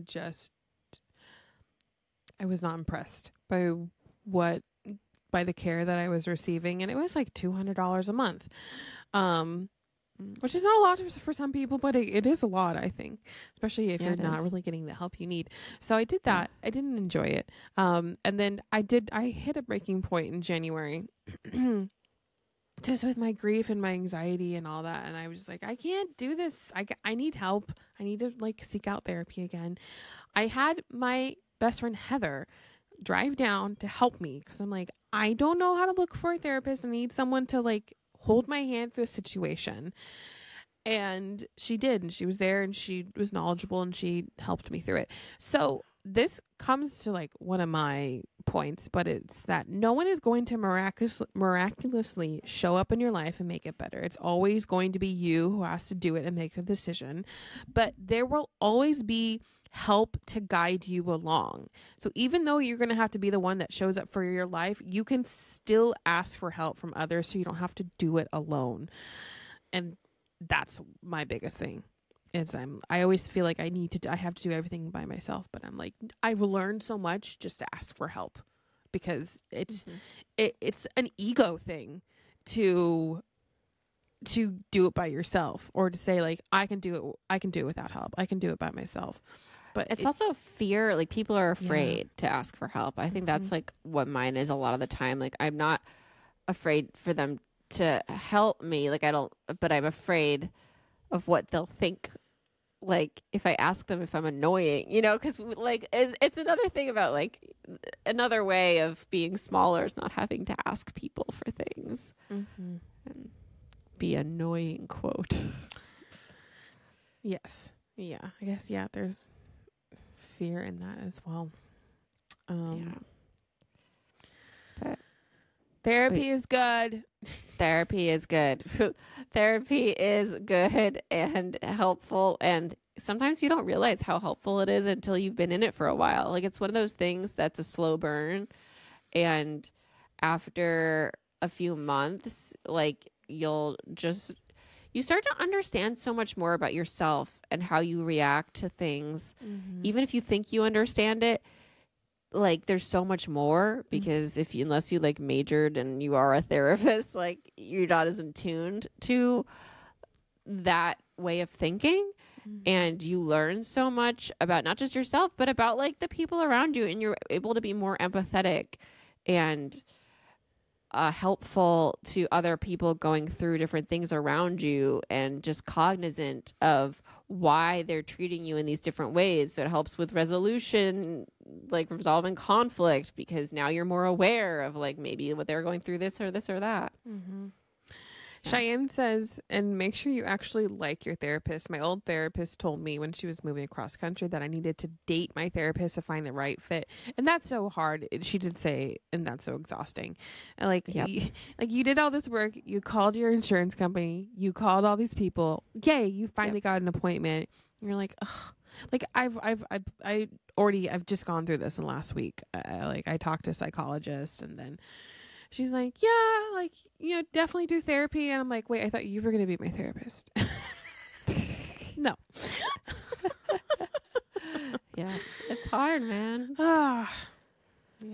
I might have to find a new one, because mine has been out of network and it's just too expensive to keep up. And my insurance is going to change at the end of March. So I'm like kind of waiting, because I don't want to like then have to find a new one. Yeah. Yep. All right. So I piggybacked on yours. So your turn. Okay. Oh, okay. The next one on my list here is don't Google when you're sick. Call. There are other options, okay? You can message your doctor. You can call your doctor. You can call the pharmacist. Like, Googling always leads to bad spirals. Call a friend. Like, I am so thankful to have like a friend who's a doctor and family members who are pharmacists, so that I can text them questions. But when the other night I was like, oh my God, I need to take a Claritin. I'm so itchy, but like, can I take Claritin while I'm on flu medication? Like, I don't know. And like, I was going to Google. I did Google. But then I realized that I could call the 24-hour CVS and they know what medication I'm allowed to take with other medications. And it was that simple. I was like texting. I was like, my doctor friend's asleep. My pharmacist friends are asleep. What do I do? And I recently had Christine share some pictures of my face with her doctor friend. And I'm like, help! And she knew the answer. she knew. But yeah, it's just I have trouble taking even like, because you're not supposed to take like ibuprofen when you're on like as much when you're on antidepressant, anti-anxieties, and I'm on fluoxetine, and I was like sick and I had a fever and I was like, I don't know if I can take an Advil. I literally asked every doctor and they were like, you can take an Advil every once in a while, it's fine. And I was just like, still had to be on the phone with Natasha to take the Advil, but do not Google it. Because I did, and that's why I was spiraling so hard. Okay. I don't have anything that goes with that. All right. It's a very hypochondriac one. I'm going to go for my big one here. Get a vibrator. You guys, listen, okay, this is coming from a prudish Christian girl who had a purity ring and like just kept everything fucking secret about sex and shit. Not all the things, because my mom, like, it's really okay. It was quite a conundrum how I grew up, because even though I was Christian and prudish personally, you watched Sex in the City. But I watched Sex in the City and I watched all of these sexy things growing up, and my mom gave me like sex books and I was just like, meh. And then I just thought it was such a sin to find pleasure, and I was like, this is bad, and I would like repent all the time. Oh my gosh. It's a thing. Okay, I've talked about this with a few of my friends. So, guys, I actually didn't get a vibrator until I think I was 28. and I asked Heather to buy, and Cole to buy them for me, but her and her husband, to buy them for me so that they wouldn't just show up at my doorstep and I had to like quickly hide them from my brother. And he's not editing this episode, so thank God Jake is. Because I could not deal with him knowing anything about that. So Laura says it's giving Daphne Bridgerton. I love that scene. Yeah. So anyways, I'm literally like still deep in it. Like I can't even like I'm having trouble being like vibrator out loud. Like I'm on a new level of Christian guilt with being sexual. That's I know. I was like, this is gonna be interesting saying this out loud. It's just here's the thing. I like the bright vibrator. I do, because it like helps you and it understands you can get you to that place that like maybe you've never ever reached before. But then you can also be really good with other things too. So you never know. But like, I just think like taking pleasure into your own hands is just so important, especially if you've been chronically single like I have been. At Olivia's bachelorette, one of the questions was like, who gave Olivia her first vibrator? Olivia's like religious guilt manifested in such hilarious ways. Like she all of a sudden hated thongs when she realized they existed, and she went to all my mom's thongs and cut them with scissors. Oh, what? Yes. Like she cut up my mom's expensive underwear. Why? Because thongs were disgusting. How dare she wear something that doesn't have a full back and your butt is showing? I remember. Oh my God. Wait, this one just unlocked a memory for me. That's why did Olivia, anyways, not what, why did Olivia? That's always a question. I remember sleeping over at my grandparents' house, and my aunt was still living at home with them, and I saw in the laundry basket one of her thongs, and I was like, oh, Auntie wears thongs? My aunt is 7 years younger. My aunt is 7 years younger than my mom, so she was like in her 20s.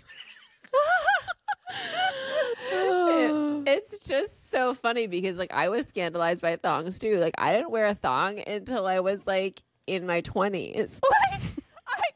Olivia like quickly switched out of that and was wearing thongs like a year later. But like I'm like, oh my God, thongs? What? Ridiculous. And like she was telling, oh yeah, one of the questions at the Bachelorette that I put on the board, I was asking her about like her first vibrator and stuff. And her friends gave her a vibrator in high school and she threw it in the woods. I would have done the same thing. It's just so funny. So religious guilt is real. Religious guilt is so real, you guys. Like so strong. I just re-listened to this bigger than the whole sky. Like, were you, because I didn't pray, like, were you taken away because I didn't pray? That shit goes through my mind all the time. It's like, am I going through this because I'm not as close to Jesus right now? Is this happening? Did these people, because I didn't pray? Oh God, it's always in there. Wearing heels for long periods of time can actually seriously fuck you up. Bring spare shoes. It's okay. Like, I was so in the mindset of like, it's just pain temporarily and it'll go away. Like, fucking suck it up. And I have destroyed my feet so many times over the years at events because I'm like, I'm wearing these heels to make the outfit and I'm going to be fine afterwards. Just right now, it's going to hurt. I've talked about this, I think, when we hosted the Vampire Academy TV show premiere event thing. Mm-hmm. It was like 100 degrees and I was in these like really cute heels but since it was so hot, it was like slipping. We were standing all day. My feet were sliding to the front of the heel, like, so it's like smushing my foot. And I knew if I took them off, I wasn't going to be able to put those fuckers back on. So I wore them for like 12 hours straight, and then my feet died. Like after that, I had just pain from like standing, and I couldn't wear heels without shooting pains for 6 months. I just started wearing heels again to events, and I cannot jump in heels without now getting shooting pains up my legs. Like I am buying sparkly sneakers for Olivia's reception because my feet were going numb at Jenna's wearing the heels. I was like, this is terrible. This is terrifying. So yeah, heels, don't try to stick it out and suck it up if you are in that much pain from your fucking shoes. Take them off. Bring a different pair of shoes. Oh my God. I'm so glad you put a thing in here about shoes, because I was debating. I'm like, oh, should I put something in about heels? Because I am the queen of foot problems. Like 5th grade, had an extra bone in each foot, got those taken out, was in a wheelchair for a month. I have flat feet. I have all the things. I now have plantar fasciitis again, which is like the worst foot pain. And I wore heels a bunch last year, and I fucking fell all the time. I can't do heels, and I need to learn this about myself, and I keep forgetting. But I fell into a flower planter last year at Disneyland. I fell down again at Disneyland. I tripped on the Bridgerton red carpet, and I sprained my ankle for like 3-4 weeks. Like, heels are not worth it, in my opinion. I will always wear flats. They're not worth it. I'm way more, I have so much more fun. I'm way more comfortable in my flat little like cute heels, even though I'm not going to be like, you know, extra tall and gargantuan in them, and my legs aren't going to look like fierce. I don't care. I'm going to be comfortable. And I'm also just going to wear my Hokas to Disneyland with my cute outfit, you know? Yeah. When you're in pain, it's so hard to like keep up a happy face at an event. like your feet eventually go to a place where they're numb, but then it always comes back around twice as bad when your feeling comes back. I will never forget BEA. We walked like what is that thing? The High Line, and took those pictures. And I was in heels. We walked miles. I was bleeding. My feet were just bleeding. And I just kept them on and kept going. And I was like, I'll be fine. And I was until I wasn't. All right. Is it my turn or your turn? No, it's yours, turn. right? Yes. Yeah. All right. You guys, you need to have a capsule wardrobe, and you need really cute loungewear. Now, let me explain what this is if you don't know what a capsule wardrobe is. Okay. So in my early 20s, I bought a lot of cute, like, fancy dresses and things that, like, you know, you kind of wear to events because, you know, we were YouTubers and we like worked from home, and all I did was I worked at a restaurant, so I just needed a uniform. But then I never had like cute, just like clothes for everyday things. I had this issue until I was 24, and then I was entering the workforce, and I'm like, what the fuck do I wear? I have just fancy clothes and then like sweatpants and leggings. So okay, a capsule wardrobe is when you're able to mix and match all your things together and create new outfits all the time. So that's like denim, different fun pants, different skirts, basic items like long sleeve shirts, tank tops, button downs, shorts. Like I truly don't invest in dresses anymore unless I want like a nice like little sundress. Even though like my heart wants to buy the sundress, I know I'm like, oh, I need to buy the sweatpants, and because those are the ones I'm gonna wear. And I think because I work from home, having cute loungewear is the only thing that like makes me feel good in the morning. Like if I have brightly colored, like fun pieces that are cute for lounging and I feel comfortable in, then that means I can also go out and run errands in, because I don't love just wearing like all black and brown. Like I love having really bright, colorful pieces. for my loungewear so that I can still have a sense of my like princessy style come out if I'm just at home every single day. But it's like, it's so hard when your wardrobe is just like event stuff, or if it's just workwear all the time and you just have like slacks and things like, like I know Laura says what? Sorry. I was going to say, Laura says I'm a college professor and I had such a crisis when I realized I had zero tops that weren't boobalicious.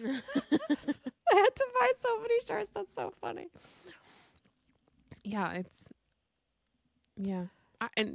when you go through your things and you're like, oh, I haven't worn this in a while, it's because it's not working with all the rest of your pieces, or you probably just don't feel good in it. But I hold on to things that I know I can make different outfits with.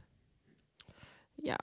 With this, it was a game changer when I got Bellamy and I realized like I didn't have comfortable clothes to like sit around in, and I bought all these joggers from Amazon and they changed my life. Like being able to throw on a pair of joggers and not have to like wear jeans or not run out of leggings, and there was really a renaissance of relaxation clothes during COVID. I feel like a lot of us really expanded our comfortable wardrobe. Yeah. All right. Toss it to you. All right. My next one is natural deodorant doesn't fucking work. I'm so over this shit. This is for years, people telling us to use natural deodorant because being in LA, everyone's all about like being healthy and being organic. And like I finally tried it last year, and after 4 hours, you start to smell. And you have to carry it around and think about it all the time.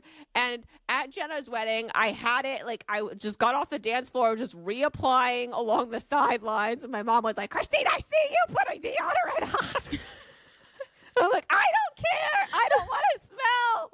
Like, people. So my my dermatologist best friend was talking about this because I was telling her like I'm done with this over the break. She's like, I don't understand why people are so obsessed with this. Like, what is the big deal about using regular deodorant that actually works? All of her clients come to her and they're like, what kind of deodorant can I use that's organic and that like that's natural, that works? And she's like, if you want to be natural, natural is smelling. So you have to use actual deodorant if you want to not smell, and that is the end of that.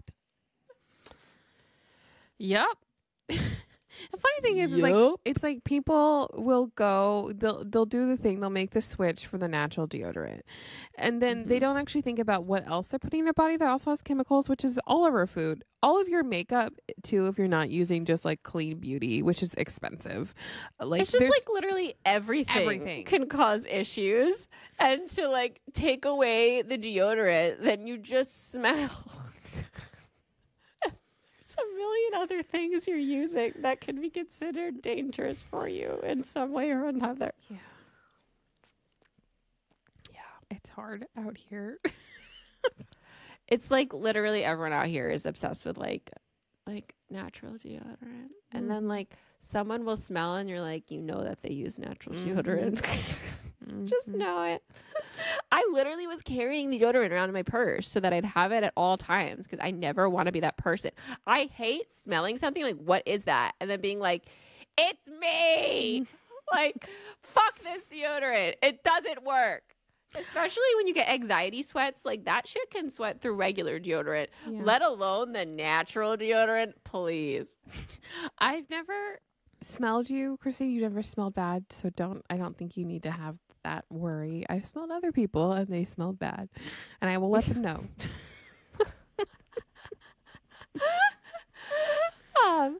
Yeah, I'm glad you haven't smelled me. I have smelled me because I'm not like a smelly person typically. So like if I smell anything, I'm like, what the fuck is happening to me? It's natural deodorant. That's what happened. All right. So setting silly little deadlines will make you do the things you need to do to accomplish your dreams. Why are they silly? They're deadlines. I'm just saying it so it's not a big, it's not a big to do. Like, you just set a deadline and you'll get it done. But yeah, if you want to do the things that you want to do, you're never going to do them if you don't. Well, you have to respect the deadline. Yeah. That's the thing. Because, like, if you call it silly in your brain, you can be like, oh, I don't have to do it. It's a deadline. Yeah. Or, like, I'll set something in place. Like, for instance, I'm making a friend a wedding dress. It is a big thing. And I've been procrastinating on it. And I need to be done by the end of this month. And I told her, I'm like, hey, come Monday for a fitting. So she's coming tonight. And I was like, okay, gotta get it done. I'm gonna get it done this weekend. So that's what I do. Yeah, it's so important as like somebody who like works for themselves too, to be able to set deadlines for everything and respect those deadlines. Because I think a lot of people who work in an environment where they're in an office and stuff will take that stuff seriously, but their own deadlines, they won't be able to, because it's a different mindset. And yeah, deadlines are so helpful. Without them, get nothing done. Without a writing deadline, you're not going to finish. Yeah. Give yourself a deadline. All right, lady. What's next? All right. My next one is setting spray is fabulous. And not just setting spray. I have a spray that gives you like a dewy glow from Tatcha. And it does wonders for like helping my makeup stay looking good in pictures for way longer. Yes, I didn't know setting spray existed until I was 28. So, powder, like, okay, you're going to go through something as you age where like all of a sudden you can see like fine lines under your eyes and stuff and you freak out like what's happening, and it's because that makeup is not good for your skin anymore. Yep. And like powder just accentuates those fine lines. It makes them look so much worse. It's when I'm like getting my makeup done at weddings and they're like piling on powder under my eyes. I'm like, what are you doing? That looks like shit. You're drying it out and it looks even more cracked. And like what I need is like a dewy moist for what is it you call it, like more mature skin, under eye stuff. And it works so much better. I use It Cosmetics Bye Bye Under Eye, and it's amazing. And then when someone does my makeup and they're using shit that's going to make me look like a grandmother because it's going to like crack open all the under fine lines, I get so mad. Like, what are you doing? Stop putting powder on me. Setting spray. Moisture. Yeah, I stopped using setting spray for a while, but then I finally got one that I like. It's from Sephora, because I love the Patrick Star one, but that's like a hairspray for your face. Like, it is to keep everything there, and I use it when it's sweaty season, which is 8 of the 12 months out of the year for me. But now I have one that's like sets everything and makes it nice. I really like it. Yeah, and there are people who have oily skin. Christy and I don't have oily skin. We have fucking dry ass skin, especially here in California. There's the matte one, which from NYX, which is really good. Yeah, I use I've just been using the Milk Hydro one, which is I think a matte one. And that one I like for setting my makeup. No, it's blue. It's like a light blue. Oh, okay. Oh yeah, I know what those. Yeah. And Olivia got it for me for my bridesmaid gift basket thingy, and I like that one a lot for actually like setting my makeup. And for like the dewy look, I use the Tatcha one. It's like a purple bottle. It's made by Tatcha. I will link it in the description. I really like it for those of you who have dry skin and are not oily, because you don't want to add a gleam to your skin if you have oily skin. But that I really like on my skin, and I use it at events and stuff. You just want to make sure that if you're getting a setting spray, it doesn't have alcohol in it, because you don't want something that's going to dehydrate your skin. All right. If you want to learn something, you should just YouTube it.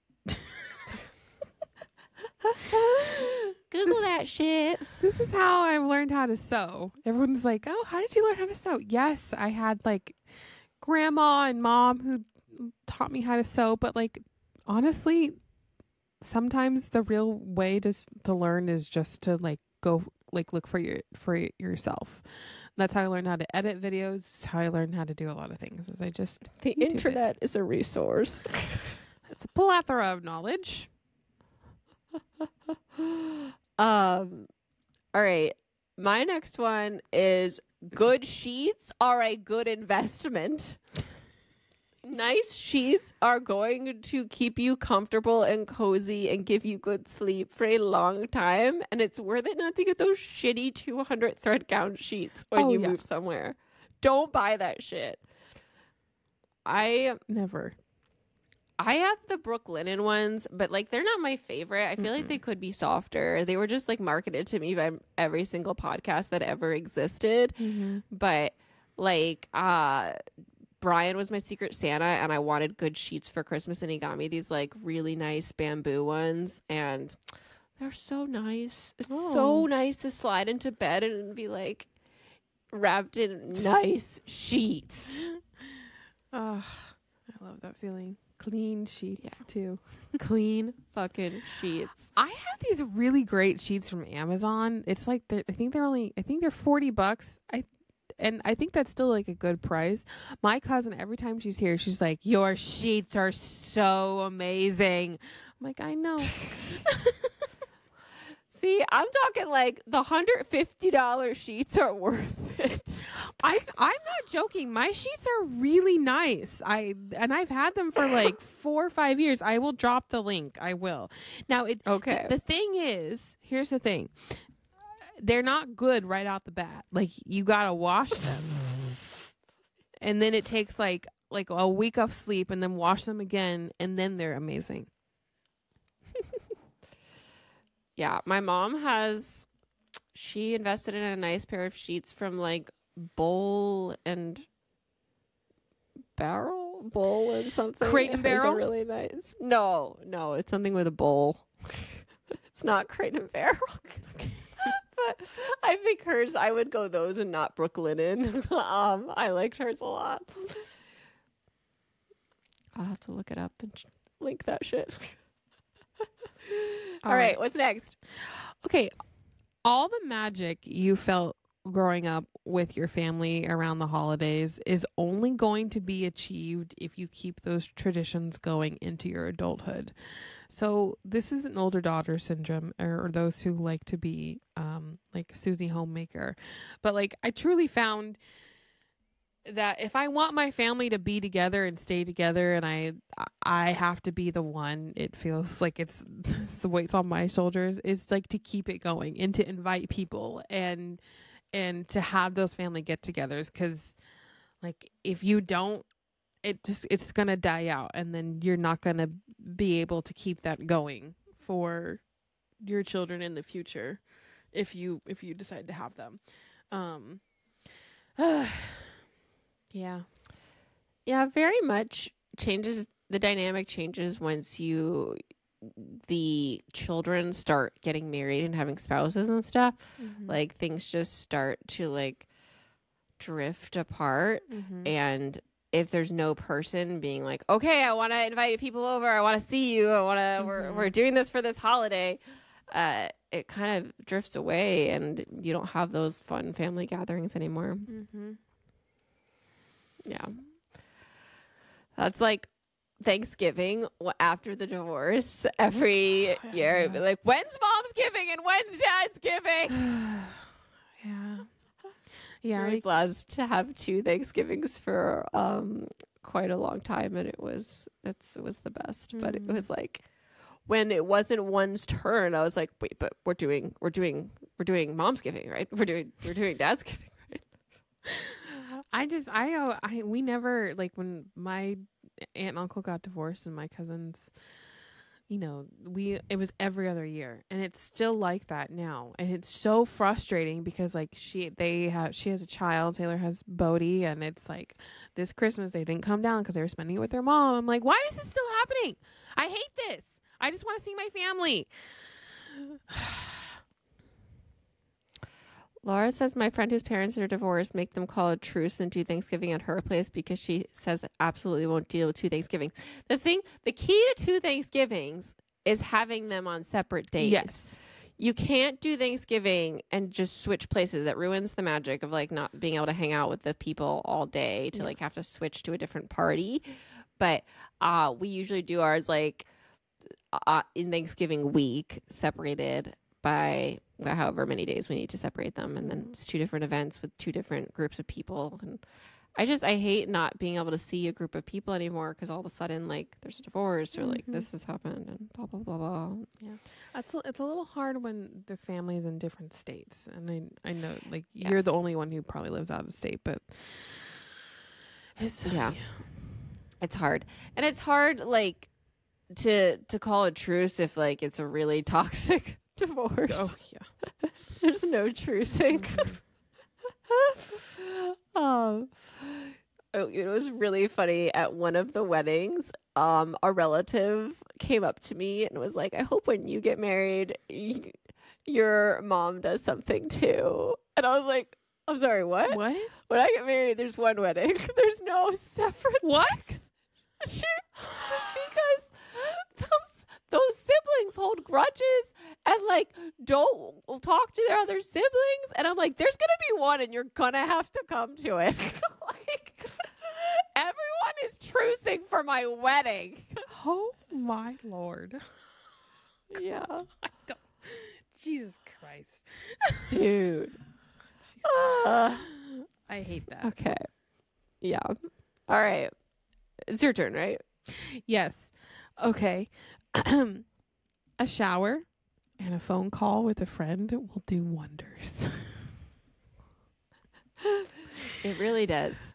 Those 2 things can pick you up from the bottom of bottoms. Truly. Like, if I don't feel good that day and I need a reset, it is shower time, wash my hair, get in comfy clothes, call a friend.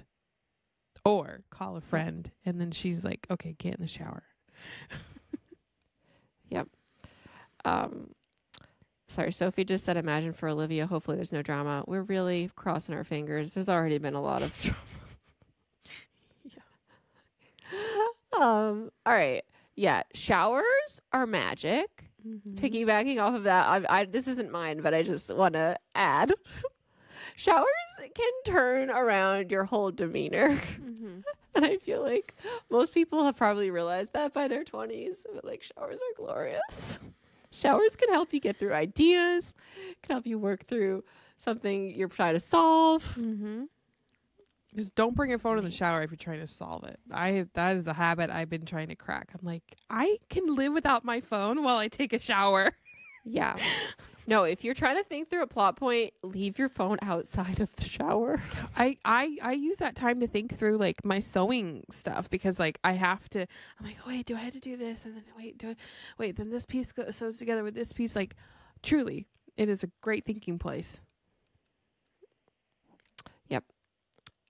Yeah. So many people don't understand when I like the reading in the shower thing, especially when I like lived with John and I had the dog. Like, when I wasn't in the shower, I was constantly like with people around me. Like, I couldn't read. That was like, it was my oasis to read the shower. And then like growing up, like in a house full of people, the shower, the bathtub is your time to not be interrupted. And you can lock the door and it's fine. And I think like so many moms too, nowadays, if you have children, it is truly one of the only places where you can be alone. Sometimes because like when you have a baby, you have to like they'll come in. Yeah. Well, when we're kids, we just like bust in on our parents, my mom in the shower all the time. I'd be like, Mom. Nicole said last week I smoked and then ate Cheetos in the shower. It was pretty magical. You can say the word we. I'm scared of getting like, I guess weed is legal. All right, you're right. Almost everywhere.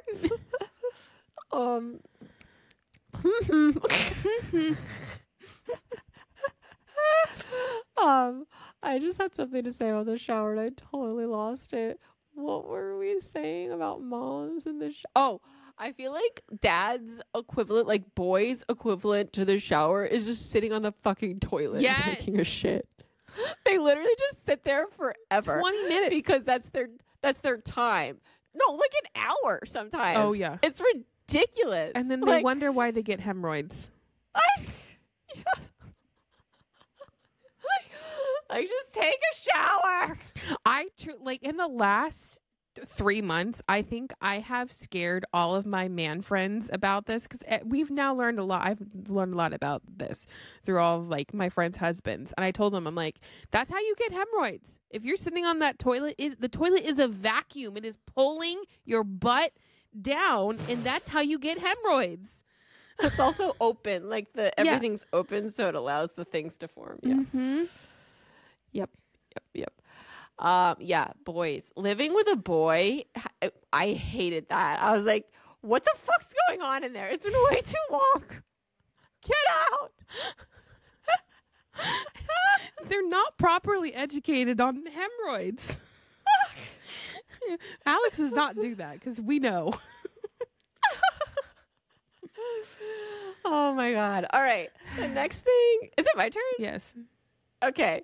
The next thing I have is travel if you can. Say yes to traveling. Like, this is a huge one that I've tried to instill in like the people in my real life, and it didn't work for so long. And then I wrote again, but better. Like, if you can study abroad, if you have the financial means and you have the opportunity, say yes. Those opportunities don't come around all the time. Mm-hmm. They are scarce and few and far in between. And that experience is going to be life-changing. It's going to create so many memories. It's going to change you in so many amazing, beautiful ways. Just say yes. Just do it. Like, when you get the opportunity to go on a trip, like, a lot of times, even if you're like, so this is when you're trying to save money, a lot of times you like just shut yourself down from everything. But a lot of times it's worth it to use money for a trip, because that trip is going to be with you for the rest of time. It depends what it is, of course, but like, you have to weigh it out. But if it's that compared to like some other thing that you're going to indulge in, like buying something for yourself, like, do the trip. The trip is going to pay off forever. Experience is always over. Experiences. Yes. Yes. Yeah, I agree. I'm so excited. I get to go to New Zealand soon. Yee! Okay, next one's heavy. All right. Grief is the worst emotion. I know, like, I get a lot of people in my like Instagram comments. They like to say these nice, pretty little lines about like grief is love persevering, which is from WandaVision, which is a beautiful line. Or Andrew Garfield once said, like, grief is all the love that you couldn't share, and it truly is. But it's also like, it's all the unresolved guilt, the heartbreak, the what ifs. Like, it's all of that, like, just all sitting in your chest. And it's like, it can be really light, and you know, it's not always there. But then once something triggers it, it is just, it's like you just experienced death all over again. And it can get better with times, but you're never going to be free of it. Like, it's always going to be there, and it's always just going to come up. And even like years from now, there's going to be something that like triggers me, and I'm like, oh my gosh, like, why I still have all these crazy, sad, terrible emotions. And it's just going to get few and far between, but it's still always going to be there. And that's a tough pill to swallow.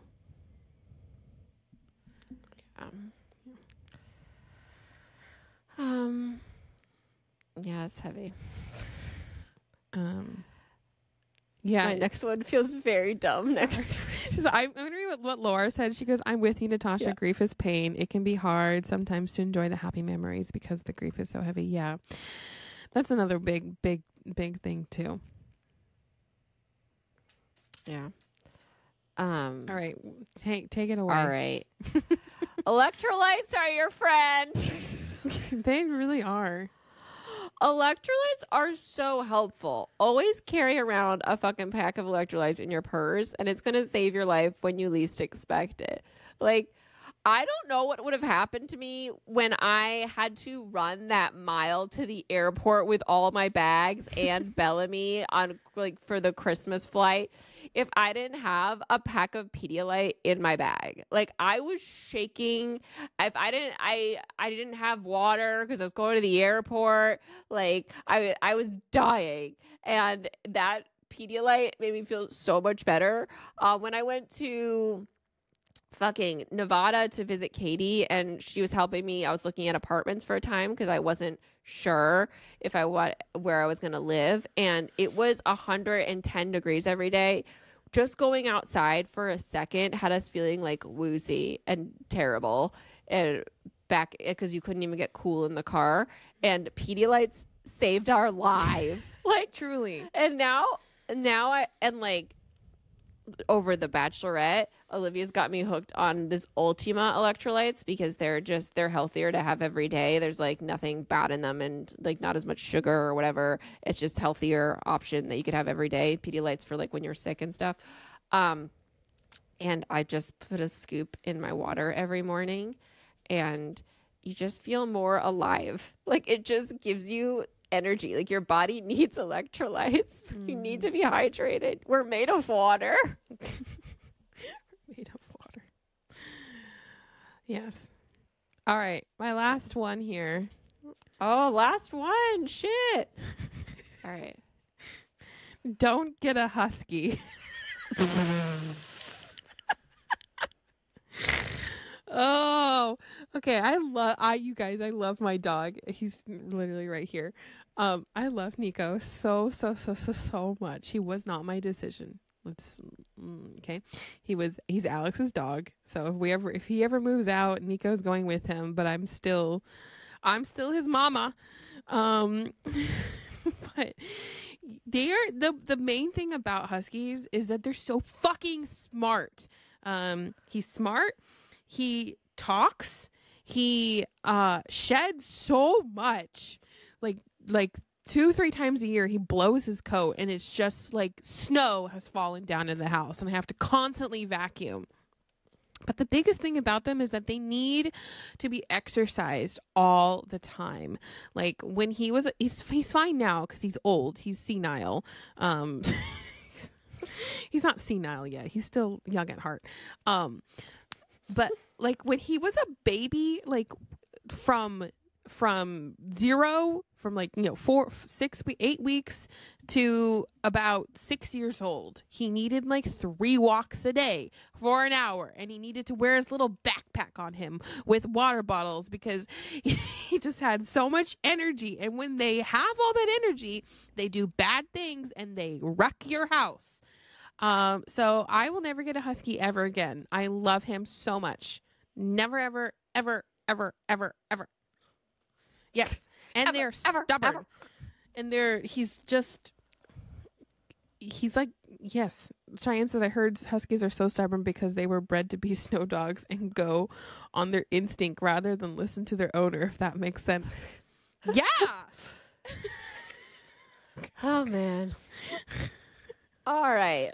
The last one I have on here is when you spill matcha, that is not to be taken lightly.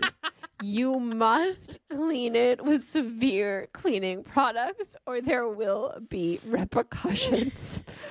Bugs will come back to haunt you if you have anything in that matcha.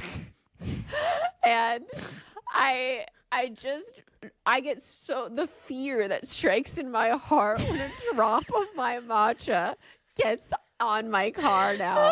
Like, no.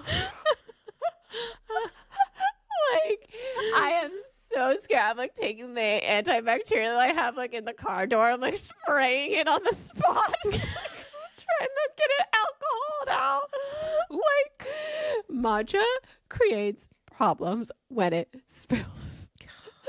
Get that shit off with bleach. Yeah, so that's my last thing. To end on like a more philosophical note, I feel like things will pass and like it's always the darkest before the dawn, I feel like has been something that helps me through so much like shitty stuff that happens, because something will always happen to make things look up again. Like hope will always come back around. And I think that's really important to keep in mind when you're in a really dark place. That was 30 things that we have learned before 30 and before 34 for me. Because I did learn some of these in the past 3 years. We're going to move on into our little last segment. Mary Kiss Cliff.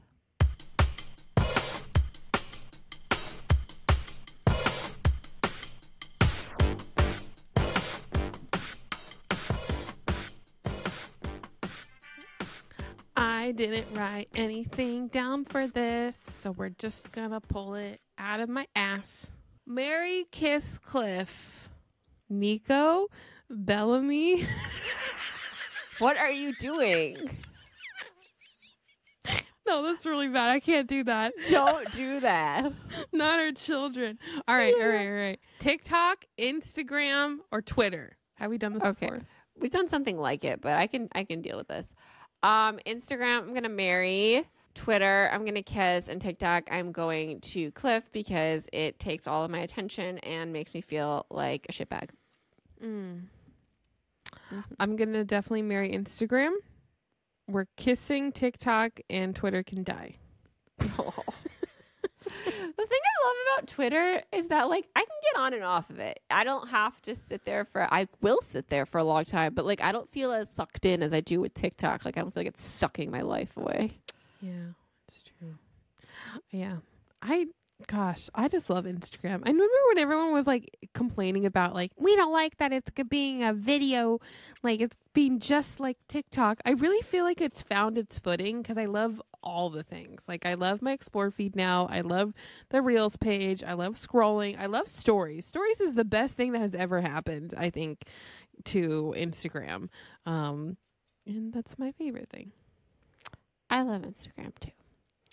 But it does stress me out sometimes when I feel like I've been on there for 100 years. I'm like, what happened? When did I get here? All right. Well, that, ladies and gentlemen, is going to be our show for today. We release episodes every Friday. Our show is edited by Jake Needham and Alex Polis, with music by Cole Jenkins and vocals by Heather Traska. Our socials are run by Chloe Leverson.